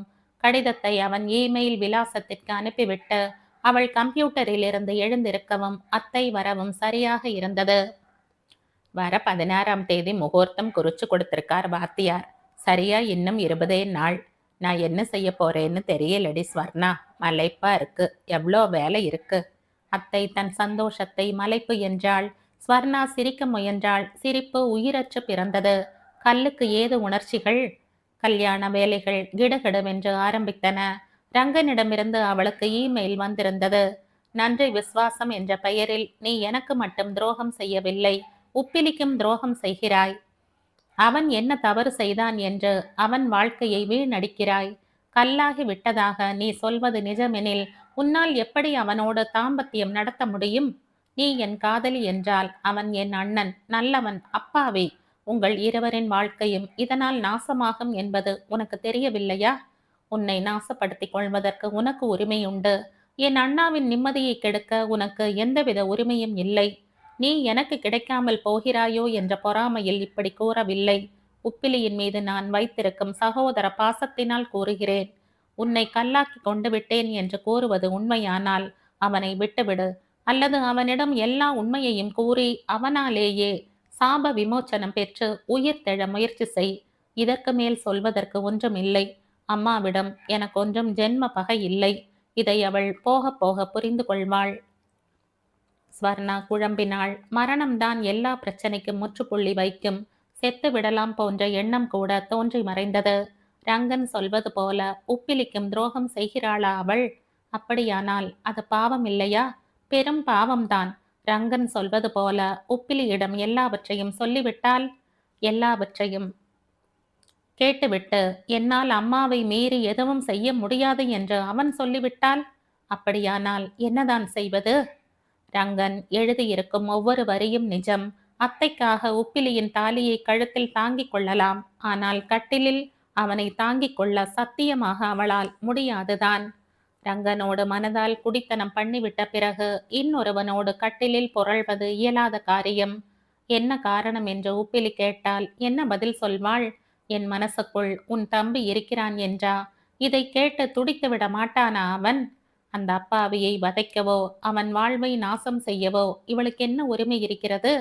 அத்தைக்கு நன்றி கடன் செலுத்துவதாக நினைத்து கொண்டு 2 ஆண்களுக்கு துரோகம் செய்வது மகா பாவம் இல்லையா? ஸ்வர்ணா யோசித்தாள். இரவெல்லாம் யோசித்து ஒரு முடிவுக்கு வந்தாள். உப்பிலியிடம் எல்லாவற்றையும் சொல்லி விடுவதென்று. அவன் என்ன முடிவு செய்கிறான் என்று பார்ப்போம். திருமணத்திற்கு பிறகு சொல்வதை விட இப்போதே சொல்லி விடுவதுதான் உத்தமம் என்று தோன்றியது. உப்பிலியிடம் பேசும் சந்தர்ப்பத்தை தேடினாள். அவனை தனிமையில் பிடிப்பதே அரும்பாடாக இருந்தது. கடையில் ஆட்கள் இருப்பார்கள், வீட்டில் அத்தை. அதே சமயம் அவன் வீட்டில் இருக்கும் நேரமும் குறைவு. கல்யாணம் என்ற விஷயம் அவனை சிறிதளவும் பாதிக்கவில்லை. வழக்கம் போலவே போவதும் வருவதுமாக இருந்தான். அவனது முகத்தில் இருந்தும் எதுவும் கண்டுபிடிக்க முடியவில்லை. அவனுக்குள்ளே என்னதான் இருக்கிறதோ? அம்மாவுக்காக சம்மதித்தானா? அல்லது உண்மையிலேயே ஸ்வர்ணாவை சந்தோஷமாகத்தான் மணக்கப் போகிறானா? எதுவும் புரியவில்லை. எது எப்படியாயினும் உள்ளே பொய்யற்ற நிலைதான் சிறந்தது. அவனிடம் சொல்லத்தான் வேண்டும். புயலே அடித்தாலும் பரவாயில்லை, அல்லது அவளால் ஒரு சுகமும் இருக்கப் போவதில்லை என்று தெரிந்தும் அம்மாவுக்காக அவனும் இதற்கு சம்மதிப்பானே. ஆனால் அவன் வாழ்வை பாழாக்கிய பழி அவளுக்கு சேராது. ஸ்வர்ணா! அத்தை அழைக்கும் குரல் கேட்க ஸ்வர்ணா கீழே இறங்கி வந்தாள். அத்தையின் முகத்தில் ஏதோ குழப்பம். என்னத்த? எனக்கு ஒரு உபகாரம் பண்ணுவியா? சொல்லு. எந்த பெண்ணாத்திலிருந்து இப்ப ஃபோன் வந்தது? அந்த பெண்ணாத்திலிருந்து இப்ப ஃபோன் வந்தது. எப்ப நிச்சயதார்த்தம் வச்சுக்கலாம்னு கேட்கறா. என் உடம்பை காரணம் காட்டி முதல்ல சமாளிச்சுட்டோம். இனிமே சமாளிக்க முடியாது. நம்ம ஆத்துல நடந்த விவகாரம் எதுவும் அவளுக்கு தெரிய வேண்டாம். அதே நேரம் இந்த சம்பந்தத்தையும் நாம இழந்துடக்கூடாது. நீ அவ ஆத்துக்கு போய் அந்த பொண்ணோட பேசு. ரங்கன் அவசரமா மறுபடியும் வெளிநாடு போயிட்டான்னு சொல்லு. 6 மாசம் பொறுத்துக்க முடியுமான்னு கேளு. எனக்கு அடுத்த ஸ்தானம் இனி உனக்குத்தானே. அந்த பொறுப்பு இப்பவே எடுத்துக்கோ. ரங்கனோடையும் பேசு. அவன் மனசை மாத்தி இந்த கல்யாணத்துக்கு சம்மதிக்க வைக்கிற பொறுப்பு இனி உன்னோடது. எனக்காக இதை செய். என்னை விட நீ நல்லபடியா செய்து முடிப்பேங்கிற நம்பிக்கை எனக்கு இருக்கு. அத்தை சொல்ல ஸ்வர்ணா ஸ்தம்பித்து நின்றாள். பாக்குற அத்தை, முயற்சி பண்றேன். மெல்லிய குரலில் அத்தையிடம் சொல்லிவிட்டு மாடிக்கு வந்தாள். ஒன்று மட்டும் நன்றாக புரிந்தது. அத்தை காரணத்தோடு தான் காய் நகர்த்துகிறாள். அவள் லேசுப்பட்டவள் இல்லை. அவளுக்கு ஏதோ சந்தேகம் ஏற்பட்டிருக்கிறது. அல்லது நிச்சயமாகவே தெரிந்திருக்கிறது. ரங்கன் ஸ்வர்ணா காதலை பற்றி அந்த காதல் அவளுக்கு சந்தோஷத்தை தரவில்லை என்பதும் புரிகிறது. ரங்கனும் அவளும் இணைவதில் அவளுக்கு விருப்பம் இல்லை என்பதும் புரிகிறது. ஏன் விருப்பம் இல்லை என்பது அத்தைக்குத்தான் வெளிச்சம். அவள் மனசுக்குள் ஓடும் லாப நஷ்ட கணக்குகளை அவளை தவிர வேறு யார் அறிவார்? அத்தையை எதுவும் கேட்க முடியாது. அவள் ஸ்வர்ணாவுக்கு அத்தை என்றால் ரங்கனுக்கு அம்மா. ஒரு தாயின் அன்புக்கு முன்னால் அத்தையின் அன்பு நிற்க முடியாது. அவளை பொறுத்தவரை ரங்கன் விலை உயர்ந்த ரத்தினக்கல். அதை வாங்குபவருக்கு நல்ல அந்தஸ்து இருப்பது நல்லதென்று நினைக்கிறாள் போலும். தாய் தந்தை எவரும் இல்லாத தன்னிடம் அண்டி வளர்ந்த ஒருத்திக்கு எதற்கு விலை உயர்ந்த ரத்தினம் என்றுதான் அதை வெளியில் விற்க முயற்சிக்கிறாள். அதே நேரம் அவள் கணிப்பில் சற்று மாற்று குறைவாய் தெரியும். உப்பிலிக்கு வெளியில் இருந்து பெண் கிடைப்பது துர்லபம் என்று அவளை முடிவு செய்து கொண்டு அனாதை என்ற அந்தஸ்தில் இருக்கும் இவளை அவனுக்கு கட்டி வைத்து இவனுக்கு திருமணம் செய்து மாட்டு பெண்ணாய் ஏற்றுக்கொண்டு விட்ட பெருந்தன்மையையும் நிரூபிக்கப் போகிறாள். ஒரே கல்லில் 2 கனிகள். மிக மிக சாதுரியமாய் தன் பெயரையும் துளியும் கெடுத்து கொள்ளாமல் தன் காரியங்களை சாதித்து கொள்ளும் சாமர்த்தியம் பிரமிப்பை ஏற்படுத்தியது. இதை வைத்து அவளை கெட்டவள் என்றா சொல்ல முடியும்? அப்படி அவள் கெட்டவளாக இருந்தால் உப்பிலியை விட மோசமான ஒரு சாதாரணனுக்கு அல்லவா அவளை கட்டி வைத்து கடன் கழித்திருப்பாள். அந்த வரைக்கே வளர்த்த பாசத்தில் இவளை அந்த வீட்டில் ராணியாக அமர்த்த நினைக்கிறாளே, அதற்கே அத்தையை பாராட்ட வேண்டும். ஸ்வர்ணா என்ன செய்வது என்று யோசித்தாள். அந்த பெண்ணின் வீட்டுக்கு போகலாமா வேண்டாமா? ரங்கனை திருமணத்திற்கு சம்மதிக்க வைக்க தன்னால் முடியுமா? தான் சொன்னால் அவன் கேட்பானா? இன்னும் ஆத்திரப்பட மாட்டானா? அத்தை எதுவுமே தெரியாமல் தான் இப்படி ஒரு பொறுப்பை கொடுக்கிறாளா? அல்லது எல்லாம் தெரிந்துதான் அவளை விட்டே பிரச்சனைகளை தீர்த்து கொள்கிறாளா? என்ன செய்ய போகிறோம் தான்? ஸ்வர்ணா எந்தவித முடிவுக்கும் வர இயலாது திகைத்து போனாள். அன்று ஞாயிற்றுக்கிழமை கடை லீவு என்பதால் உப்பிலி வீட்டில் இருந்தான். அத்தையும் மாமாவும் காஞ்சிபுரம் போயிருந்தார்கள் காமாட்சி அம்மனுக்கு புடவை சார்த்திவிட்டு வருவதற்காக. இதுதான் நல்ல சந்தர்ப்பம் உப்பிலியோடு பேசுவதற்கு. ஸ்வர்ணா அவன் எப்போது சாப்பிட வருவான் என்று காத்திருந்தாள். அவள் பொறுமையை முடிந்தவரை சோதித்துவிட்டு 2 மணிக்குத்தான் தன் அறையை விட்டு வெளியில் வந்தான் அவன். ஸ்வர்ணா டேபிளில் அவனுக்கு தண்ணீரும் தட்டும் வைத்தாள். கல்யாணம் என்ற பேச்சு ஆரம்பித்ததில் இருந்து அவளோடு பேசவே கூச்சப்பட்டு ஒதுங்கியே போனான் அவன். இப்போதும் ஒருவித கூச்சத்தோடு தான் சாப்பிட அமர்ந்தான். அவன் சாப்பிட்டு முடிக்கும் வரை எதுவும் பேசவில்லை. கை அலம்பிவிட்டு அவன் நகரும்போது, "ஒரு நிமிஷம்" என்றாள். "என்ன, ஏதாவது சொன்னியா?" என்றான் உப்பிலி. "உன்கிட்ட கொஞ்சம் பேசணும்." "என்கிட்ட? என்ன?" "ரொம்ப முக்கியம்னு நான் நினைக்கிறேன். நான் சொல்றத கேட்டு நீங்க எடுக்க போற முடிவுல 3 பேரோட வாழ்க்கை இருக்கு." இது என்ன புதிர் பேச்சு என்பது போல உப்பிலி அவளை பார்த்தான். "நான் இந்த கல்யாணத்துக்கு சந்தோஷமா சம்மதிக்கல உப்பிலி. அத்தைக்காகத்தான், வேற வழி இல்லாம." உப்பிலி அதிர்ச்சியோடு அவளை பார்த்தான். ஸ்வர்ணா தனக்கும் ரங்கனுக்கும் உள்ள காதலை பற்றியும் அதன் பின் வரிசையாய் நடந்த விஷயங்களை பற்றியும் சுருக்கமாக சொல்லி முடித்தாள். "நான் பண்றதெல்லாம் தப்பா சரியான்னு எனக்கே தெரியல. இந்த கல்யாணத்தை நிறுத்தணும்னு நான் இதை சொல்லல. நமக்கு கல்யாணம் நடக்கும்னு பகவான் முடிச்சு போட்டு வச்சிருந்தா, அப்படி நடக்கிறதுக்கு முந்தி இந்த உண்மையை சொல்லிட்டா ஒரு பாரம் குறைஞ்சாப்புல இருக்கும்னு நினைச்சேன். சொல்லிட்டேன். இனி நீங்க என்ன முடிவெடுத்தாலும் அதுக்கு கட்டுப்படவும் தயாரா இருக்க." ஸ்வர்ணா நிறுத்திவிட்டு அவனை பார்த்தாள். உப்பிலி அசையாமல் கண் மூடி அமர்ந்திருந்தான். சிறிது நேரத்திற்கு பிறகு கண் திறந்து அவளை உற்று பார்த்துவிட்டு மெலிந்த குரலில் பேச ஆரம்பித்தான். "உன் மனசை திறந்து முன்கூட்டியே எல்லா உண்மையையும் சொன்னதுக்கு ரொம்ப தேங்க்ஸ் வர்ணா. நீ சொல்றா போல இது பெரிய சிக்கல்தான். நான் என்ன முடிவுக்கு வரணும்னு என்னால் இப்போ எதுவும் சொல்ல முடியல. நான் நிறைய யோசிக்கணும். எனக்கு 2 நாளாவது அவகாசம் கொடு. இந்த கல்யாணம் நடந்தா நல்லதான்னு யோசிச்சு என் முடிவை சொல்கிறேன். அதுவரை கல்யாண ஏற்பாடுகள் அது பாட்டுக்கு நடக்கட்டும். எதையும் நிறுத்த பார்க்க வேண்டாம். அம்மாவோட உடல் நிலையையும் நாம பார்க்கணும். முள் வேலியில விழுந்திருக்கிற பூமாலையை பத்திரமா எடுக்கணும்னா அவசரப்படக்கூடாது. வாழ்க்கைங்கிறதும் பூமாலை மாதிரிதான்." உப்பிலி யோசனையோடு சொல்ல ஸ்வர்ணா அவனையே பார்த்தபடி நின்றாள். அத்தையும் மாமாவும் திரும்பி வர இரவு 8 மணி ஆயிற்று. "அங்கேயே கல்யாண ஜவுளிகளும் வாங்கிட்டோம். அவ்வளோ தூரம் போயிட்டு பட்டுப்புடவை வாங்காம வர மனசில்ல. புடவையெல்லாம் பாரேன் ஸ்வர்ணா." அத்தை அட்டை பெட்டிகளை எடுத்து வைத்தாள். ஸ்வர்ணா எந்தவித சலனமும் இன்றி இயந்திரமாய் பெட்டிகளை திறந்தாள். புடவைகள் கண்ணை பறித்தன. உயர்தரமான நெசவுகள், நல்ல விலை. மாப்பிள்ளை ரங்கனாக இருந்திருந்தால் இந்த நேரம் இதே புடவைகளை கொள்ளை சந்தோஷத்தோடு பார்த்திருப்பாள். "நல்லா இருக்கத்த" ஒற்றை வார்த்தையில் சொல்லியபடி புடவைகளை மீண்டும் பெட்டியில் வைத்து மூடினாள். "நீ எப்போ அந்த பெண்ணாத்துக்கு போக போற?" அத்தை கேட்டாள்.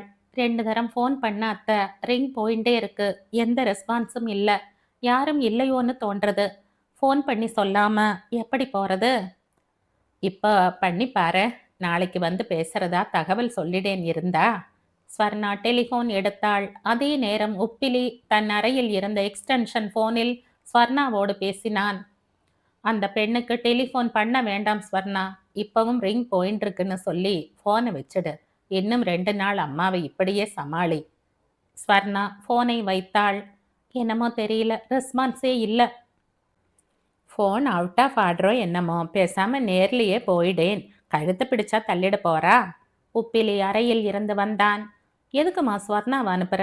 நானே போயிட்டு வரேனே." "உனக்கு என்னடா பேச தெரியும்?" "எனக்கும் பேச தெரியும். நானே நாளைக்கு போறேன்." உப்பிலி தீர்மானமாக சொல்லிவிட்டு போக அத்தை அவனை அதிசயமாக பார்த்தாள். மறுநாள் சொன்னது போல அவனே அந்த பெண்ணின் வீட்டுக்கு கிளம்பி சென்றவன் அப்படியே கடைக்கு போய்விட்டு மத்தியானம் சாப்பாட்டுக்குத்தான் வீட்டுக்கு வந்தான். "என்னடா அவ இருந்தாளா?" ஃபோன் ரிப்பேராமா, என்ன சொன்னா? அத்தை ஆவலோடு கேட்டாள். எல்லாரும் இருந்தா, அந்த பெண் உட்பட. நீ விஷயத்த சொன்னியா? 6 மாசம் கழிச்சு கல்யாணம் வச்சுக்கலாம்னு சொன்னியா? அத சொல்ல வேண்டிய அவசியமே ஏற்படலம்மா. அடுத்த வாரம் அந்த பெண்ணுக்கு நிச்சயதார்த்தம். எம்பிஏ மாப்பிள்ளை, லண்டன்ல வேலை. திகைப்போடு அவனை பார்த்தாள். நாம வேண்டாம்னு சொல்லவே இல்லையே, அப்புறம் எப்படி? நீ சொல்லல, வேண்டாம்னு ரங்கனே அமெரிக்கால இருந்து பேசி சொல்லியிருக்கான். அதுக்கப்புறம் அதே ரோஷத்துல கண்மூடி திறக்கிற நேரத்துல வேற ஒரு பையனை பார்த்து முடிச்சுட்டாளாம். அத்தை ஏமாற்றமும் அவமானமும் இப்படி செய்து விட்டானே ரங்கன் என்ற வருத்தமும் ஒரு சேர சிலையாக அமர்ந்து விட்டாள். நீ செஞ்சது தப்புமா. அவனுக்கு இஷ்டமில்லாத பெண்ணை எதுக்கு நிச்சயம் பண்ண துடிக்கிற? பெத்த தாய்க்கு இந்த உரிமை கூட இல்லைன்றியா? நான் சொல்லி நீ கேட்கல, அதே மாதிரி அவனும் கேட்பான்னு நினைச்சேன்.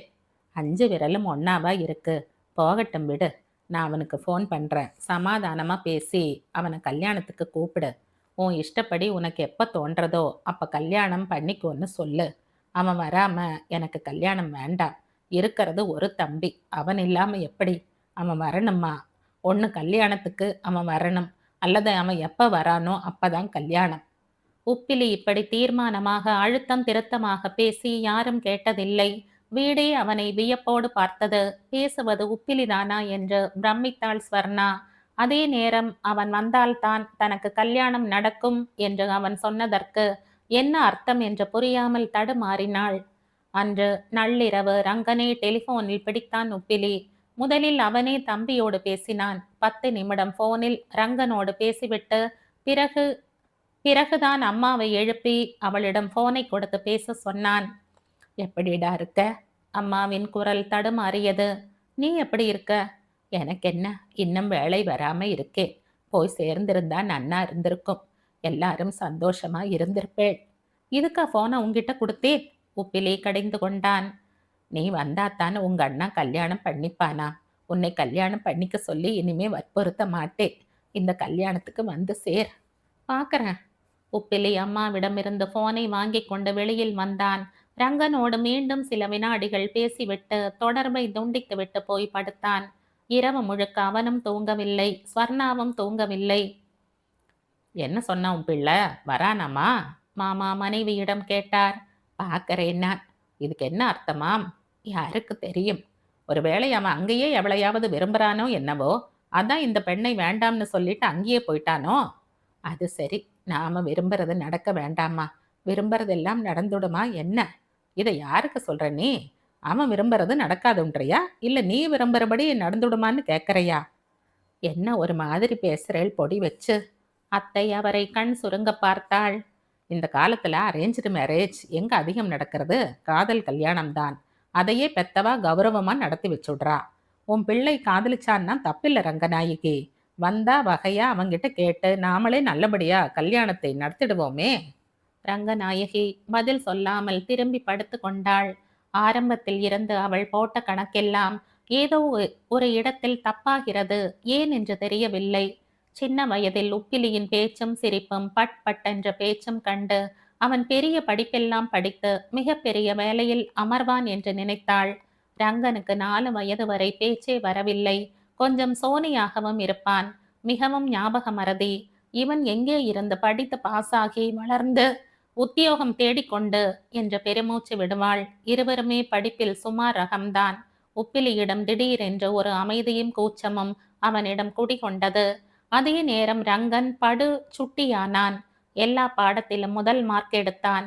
ஆரம்பத்தில் ரங்கனை நினைத்து கவலை பெருமூச்சு விட்டவள் பின்னர் உப்பிலியை நினைத்து பெருமூச்சு விட்டாள். உறவுகள் சிரித்தது. உப்பிலியை பற்றிய கவலை இன்னும் கூடியது. உயரம், நிறம், அழகு, படிப்பு, சாமர்த்தியம், திறமை எல்லாவற்றிலுமே குறைவாயிருந்தான் அவன். அவனுக்கு யார் பெண் கொடுப்பார்கள் என்ற பயம் உள்ளுக்குள் அரித்த வேளையில்தான் முதலாக ஸ்வர்ணா இருக்கிறாளே என்ற எண்ணம் ஏற்பட்டது. அவளுக்கும் யாரும் இல்லை. அவளை வெளியில் கல்யாணம் செய்து கொடுக்க வேண்டுமென்றால் குறைந்தது 4-5 லட்சமாவது வேண்டும். அவ்வளவு பணம் வெளியில் போகாமல் அவளை உப்பிலிக்கே கல்யாணம் பண்ணி வைத்து விட்டால் பணமும் போகாது, உப்பிலிக்கு பெண்ணும் கிடைத்து விடுவாள் என்ற கணக்கு போட்டாள். அந்த கணக்கிலும் ஒரு நாள் மண் விழுந்தது. ரங்கன் ஸ்வர்ணாவின் காதல் சீண்டல்களை எதேச்சையாக பார்க்க நேரிட்ட போது அவள் பலமாய் அதிர்ந்தாள். ஸ்வர்ணாவை ரங்கன் விரும்பினால் உப்பிலிக்கு பெண் கிடைப்பதில் மறுபடியும் சிரமமாகிவிடுமே என்று மனசுக்குள் கவலை குடைந்தது. ரங்கனுக்கு பெண்கள் கியூவில் நிற்பார்கள் என்ற நிலையில் தான் உப்பிலிக்காக முடித்து வைத்திருக்கும் பெண்ணை ரங்கன் விரும்புவதாவது என்ற கோபம் வந்தது. அதே நேரம் ஸ்வர்ணாவும் அவனை விரும்பியது அவளுக்கு சுத்தமாக பிடிக்கவில்லை. தன் கணக்கை அவர்கள் தவறாக்கி விட்டனரோ என்ற அதிர்ச்சி உள்ளுக்குள் இருந்த அகம்பாவத்தை கிளறிவிட்டது. ஸ்வர்ணா தன்னை மட்டுமல்ல உப்பிலியையும் சேர்த்து ஏமாற்றி விட்டதாக நினைத்து குமைந்து போனாள். அன்பு காட்டி வளர்த்தது இதற்குத்தானா? தன் விருப்பப்படிதான் அவள் நடக்க வேண்டுமே தவிர அவள் விருப்பப்படி வளைந்து கொடுக்க வேண்டிய அவசியம் தனக்கில்லை என்று நினைத்தாள். எந்தவித சண்டை பூசலுமின்றி எதுவுமே தெரியாதது போல அவர்களது கணக்கை தான் தப்பாக்கி ஜெயிக்க வேண்டும் என்று நினைத்துத்தான் ரங்கனுக்கு ஒரு பெண்ணை பார்த்து அவனிடம் எதுவும் சொல்லாமல் எல்லோரையும் குழப்பி ஒரு பெண் பார்க்கும் படலம் நடத்தினாள். ஒரு பெண்ணின் அழகும் அந்தஸ்தும் படிப்பும் ரங்கனின் மனசை மாற்றிவிடும் என்று அவள் போட்ட கணக்கையும் ரங்கன் சிதைத்தான். தன் காதலில் பிடிவாதமாக இருந்து இப்போதைக்கு கல்யாணமே வேண்டாம் என்று சொல்லிவிட்டு போனான். அப்படி போகும் வரை கூட அவன் தன் ஸ்வர்ணாவை விரும்புவதை வாய் திறந்து வெளிப்படையாக சொல்லவில்லை என்பதுதான் வியப்பான விஷயம். எந்த தைரியத்தில் அவன் போனான்? ஸ்வர்ணா தன்னை தானே காத்து கொண்டு விடுவாள் என்ற நம்பிக்கையிலா? இந்த நிலையில்தான் ஹார்ட் அட்டாக் ரூபத்தில் கடவுள் அவள் உதவிக்கு வந்தார். அதையே சாக்காக வைத்து ஸ்வர்ணாவை கல்யாணத்திற்கு சம்மதிக்க வைத்தும் விட்டாள். இந்த கல்யாணத்திற்கு ரங்கன் வராமல் இருப்பதே நல்லது என்று அவள் நினைக்கையில் உப்பிலியோ தம்பி வந்தால் தான் கல்யாணம் நடக்கும் என்கிறான். இது எதில் போய் முடியும் என்று தெரியவில்லை. நல்லபடி முடியுமா அல்லது இன்னும் பிரச்சனை கூடுமா? அத்தை குழம்பினாள். இப்படியெல்லாம் செய்து விட்டதால் அவள் ஸ்வர்ணாவை பாரபட்சமாக நடத்துகிறாள் என்ற அர்த்தம் அல்ல. தன் வயிற்றில் பிறந்த குழந்தைகளை விட அவள் மீது அதிக பாசம் அவள் வைத்திருப்பது பொய் அல்ல. ஆனால் அதற்காக அவளிடம் தோற்று போகவும் விரும்பவில்லை. தன் கணக்குத்தான் சரியாக இருக்க வேண்டும் என்று நினைத்தாள். அப்படி நினைத்ததால் காதலுக்கு எதிரியாகி போனாள். விடியும் வரை அவளும் தூங்கவில்லை. கல்யாண ஏற்பாடுகள் தன் பாட்டுக்கு நடந்து கொண்டிருந்தன. உப்பிலி புதிரின் மறு உருவமாய் நடமாடினான். ஒரு நேரம் அவனை பார்க்க பயமாக இருந்தது. மறுநேரம் நிச்சயம் அவன் ஏதோ ஒரு நல்லது செய்வான் என்ற நம்பிக்கை ஏற்பட்டது. மொத்தத்தில் என்ன நடக்கிறது என்றே புரியவில்லை. ஏதோ ஒரு நதியில் இழுத்து செல்லப்படுவது போல் இருந்தது. அது கரை சேர்க்குமோ அல்லது அவளை கவிழ்க்குமோ? ரங்கனிடமிருந்து ஒரு தகவலும் இல்லை. அவன் வருவானா மாட்டானா என்றே தெரியவில்லை. தன் கல்யாணம் யாரோடு நடக்கும் என்பதே தெரியாமல் கல்யாணத்திற்கு தயாராகும் பெண் தான் ஒருத்தியாகத்தான் இருப்போம் என்று தோன்றியது. கல்யாண நாள் நெருங்க நெருங்க நெஞ்சு திக் திக் என்று அடித்து கொண்டது. கடிகார முட்களை பார்த்தாலே குலை நடுங்கியது. கல்யாணத்திற்கு 2 நாள் முன்பு ரங்கன் வந்தான். இறுகிய முகத்தோடு, நெஞ்சு நிறைய கோபத்தோடு, யாரிடமும் எதுவும் பேசாமல் நேராக மாடிக்கு போய்விட்டான். பேசாவிட்டாலும் அவன் வந்ததே சந்தோஷம் என்று நினைத்தாள் அம்மா. உப்பிலி மட்டும் மாடிக்கு போய் அவனோடு பேசிவிட்டு வந்தான். என்னடா, இன்னும் என்ன கோபமாம் அவனுக்கு? அதான் அவன் கல்யாணத்தை நிறுத்தியாச்சே, அப்புறம் என்ன கோபமாம் அவனுக்கு? அம்மா ஒன்றும் தெரியாதது போல கேட்க, உப்பிலி அவளை ஊடுருவது போல பார்த்தான். அம்மாவுக்கு நிஜமாகவே ஒன்றும் தெரியாதா அல்லது தெரியாதது போல நடிக்கிறாளா? உப்பிலி எதுவும் சொல்லவில்லை. ஏன் உப்பிலி, உன் ட்ரெஸ் வந்துடுத்தே, அதை போய் வாங்கிட்டு வர வேண்டாமா? என்ன டெய்லர் கிட்ட கொடுத்துருக்க? கல்யாண ட்ரெஸ்ஸை கரெக்டாக கொடுக்க வேண்டாமா அவன்? வாங்கிட்டு வரேன், ட்ரெஸ் எங்கே போயிட போகிறது? அன்று மாலை போய் உப்பிலி கல்யாண ட்ரெஸ்ஸை வாங்கி கொண்டு வந்தான். பெண் வீடு பிள்ளை வீடு எல்லாமே அவர்கள்தான் என்பதால் வீடு அமர்க்களப்பட்டு கொண்டிருந்தது. சத்திரத்துக்கு சாமான் கடத்தி கொண்டிருந்தார்கள். காலம்பர வந்தவன் இன்னும் ஒரு வாய் சாப்பிடக்கூட கீழே வரல. உன் தம்பி, அவனுக்கு என்னதான் வேணுமாம்? அம்மா சொல்ல உப்பிலி மாடிக்கு போனான். என்னடா ரங்கா, ஏன் சாப்பிடல? ரங்கன் கண்கள் சிவக்க அவனை பார்த்தான்.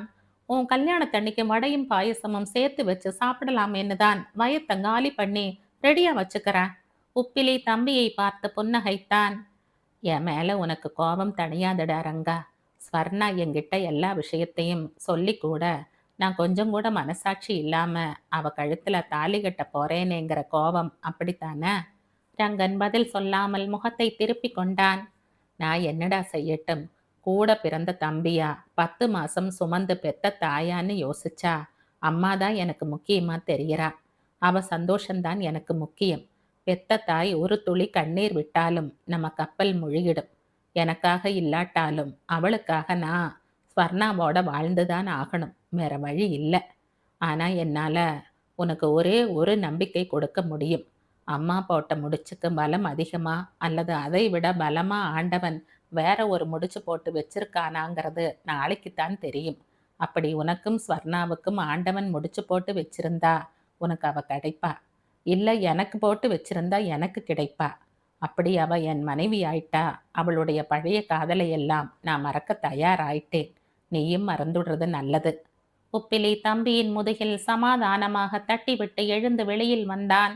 அதுவரை வெளியில் நின்று அவர்களது பேச்சை ஒட்டு கேட்ட அம்மா சட்டென்று தன்னை மறைத்து கொண்டு நகர்ந்தாள். அவள் முகத்தில் நிம்மதியும் புன்னகையும் பூத்திருந்தது. பழசையெல்லாம் தாய்க்காக மறந்து வாழ தயாராகிவிட்ட அவனுடைய குணம் அவளை ஆச்சரியப்பட வைத்தது. தன்னை இந்த அளவுக்கு அவன் மதிக்கிறான் என்பதை நினைத்த போது பெருமையாக இருந்தது. கொஞ்ச நாள் ஆனால் எல்லாம் சரியாகிவிடும். தாலி கயிறுக்கு சக்தி அதிகம். அது எல்லோரையும் வாழ வைக்கும். ரங்கனும் மாறுவான். மன்னி என்பவள் மற்றொரு தாய் என்ற உணர்வு அவனுக்குள் ஏற்படும் காலப்போக்கில் அவன் தன் கல்யாணத்திற்கு சம்மதிப்பான்.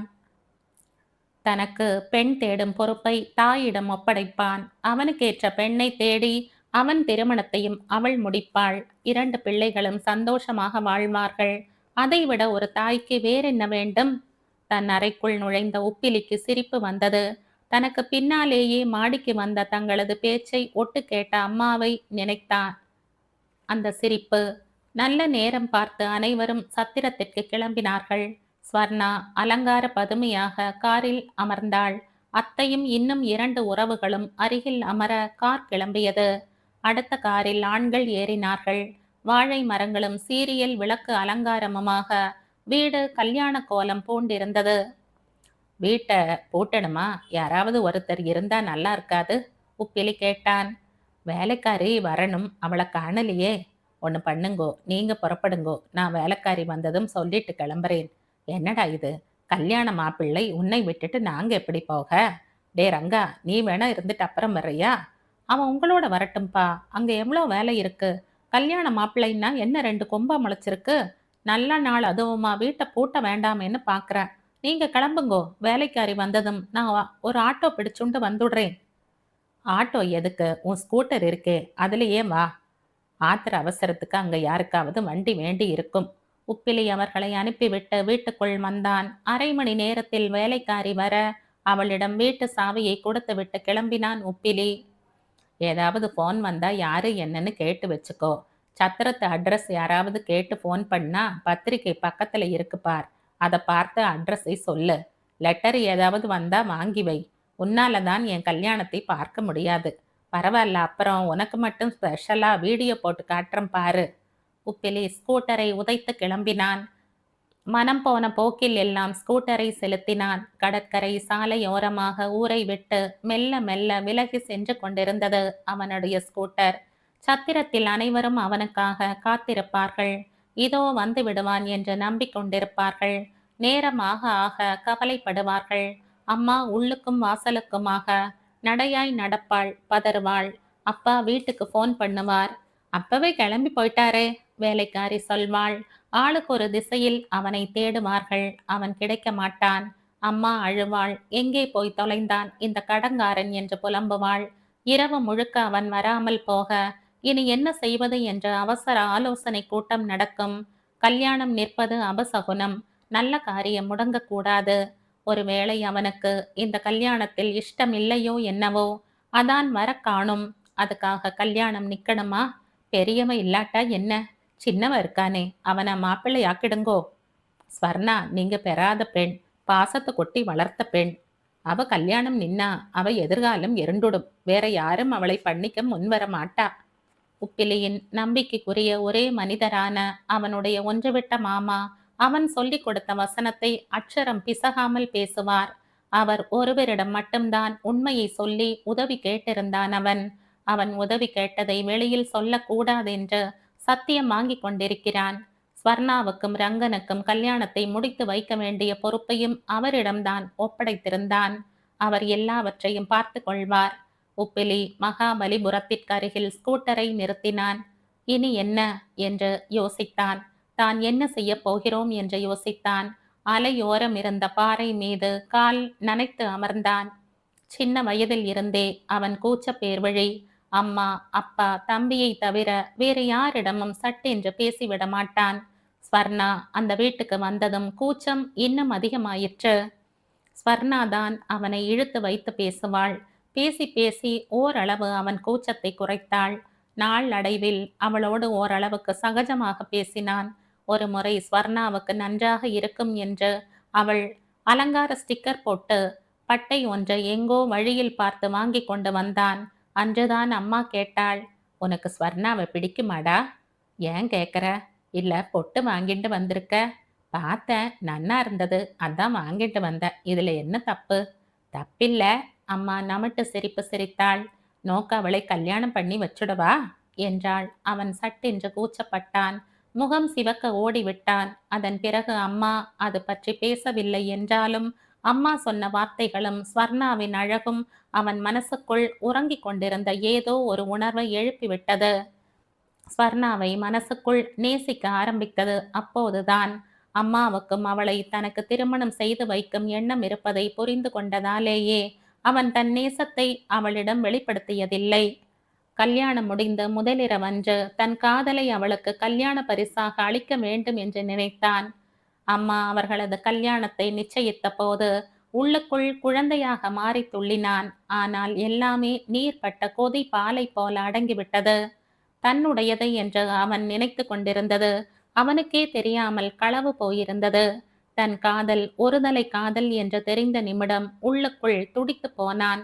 அதே நேரம் ரங்கனை அவள் காதலித்து விட்டாளே என்று ஆத்திரப்பட முடியவில்லை. இது இறைவனின் விருப்பம் என்று ஏற்றுக்கொண்டான். அம்மாவின் திட்டங்களை நேரடியாக நிறுத்த முடியாத நிலையில் அவள் போக்கிலேயே போய் காதலர்களை ஒன்று சேர்க்க முடிவெடுத்தான். அவன் திட்டப்படியே இதுவரை நடந்துவிட்டது. நாளைய முகூர்த்தத்தில் ரங்கன் அவள் கழுத்தில் தாலி கட்டுவான். இனி அவள் தம்பியின் மனைவி. அவளை நினைப்பது கூட பாவம். அவர்கள் சந்தோஷமாக இருக்க வேண்டும் என்றால் இனி அவன் அங்கு செல்லவே கூடாது.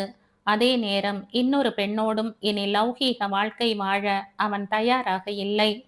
எப்போதும் ஒன்றை இழக்க தயாராகிவிட்டதோ அப்போதே மனசு அனைத்தையும் துறக்க தயாராகிவிட்டது என்றுதான் அர்த்தம். எதற்கு பந்தம் பாசம் என்ற வலையில் சிக்கி தவிக்க வேண்டும்? எல்லா பந்தங்களையும் அறுத்து ஒரு ஞான வாழ்க்கைக்கு தன்னை தயார்படுத்தி கொள்ள இயலாதா என்ன? ஆம், அதுதான் சரி. எல்லாவற்றையும் அறுக்க வேண்டும். இங்கே எல்லாமே அநித்தியம்தான். எதுவும் சாஸ்வதமில்லை.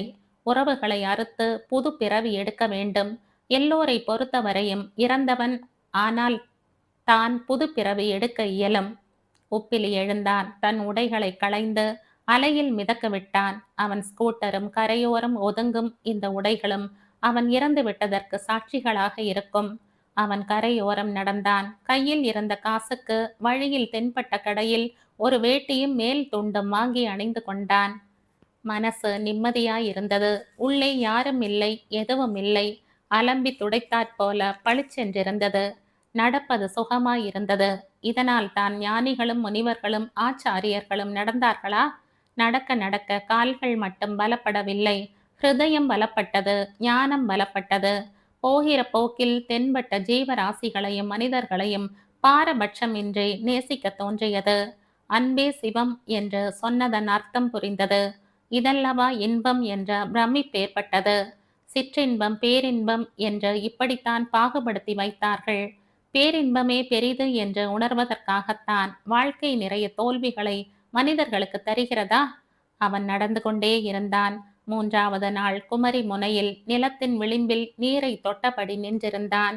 அன்று பௌர்ணமி என்பதால் நிலவு வரும் நேரத்தை எதிர்நோக்கி ஒரு கூட்டம் காத்திருந்தது. இவன் எல்லோரையும் விட்டு இன்னும் விலகி நடந்தான். தூரத்தில் விவேகானந்தர் பாறை அழகிய ஓவியம் போல அலை அடித்த கடலுக்கு நடுவில் இருந்து அவனை அழைப்பது போல் இருந்தது. உப்பிலி கடலில் குதித்தான். பாறை நோக்கி நீந்த ஆரம்பித்தான். அவன் பாறையை தொட்டு ஏறிய நேரம் நிலவு தங்க பந்தா எழும்பி இருந்தது. உப்பிலி பாறையில் சம்மணமிட்டு அமர்ந்து கண் மூடிக்கொண்டான். மனசுக்குள் அம்மா தெரிந்தாள். மன்னித்து விடு அம்மா, உன் கணக்குகளை நான் சிதைக்கவில்லை. இவை தெய்வ கணக்குகள். நான் இப்போது உன் பிள்ளை அல்ல, இந்த பூமியின் பிள்ளை. இந்த பூமியின் க்ஷேமத்திற்காக இந்த முனையில் இருந்தே பிரார்த்திக்கப் போகும் பிள்ளை. அந்த நிலவை பார்த்தால் எனக்கு உன் முகம் போல் தெரிகிறது. ஒவ்வொரு மாதமும் நிலவு வரும். நான் உன்னை அதற்குள் தரிசித்து வணங்குவேன். என்னை சுமந்த அகிலாண்டேஸ்வரி நீ. உன்னை துறக்கலாம். உன் நினைவுகளை துறப்பது எளிதல்ல. அது எளிதாகும் வரை நிலவு வரும் நேரத்திற்காக நான் காத்திருப்பேன். உப்பிலி கண் திறந்து பௌர்ணமி நிலவை பார்த்தான். அது மெல்ல மெல்ல மறைந்து அங்கே அம்மாவின் முகம் தெரிய அவன் கண்களில் இருந்து கண்ணீர் உருண்டு வழிந்தது.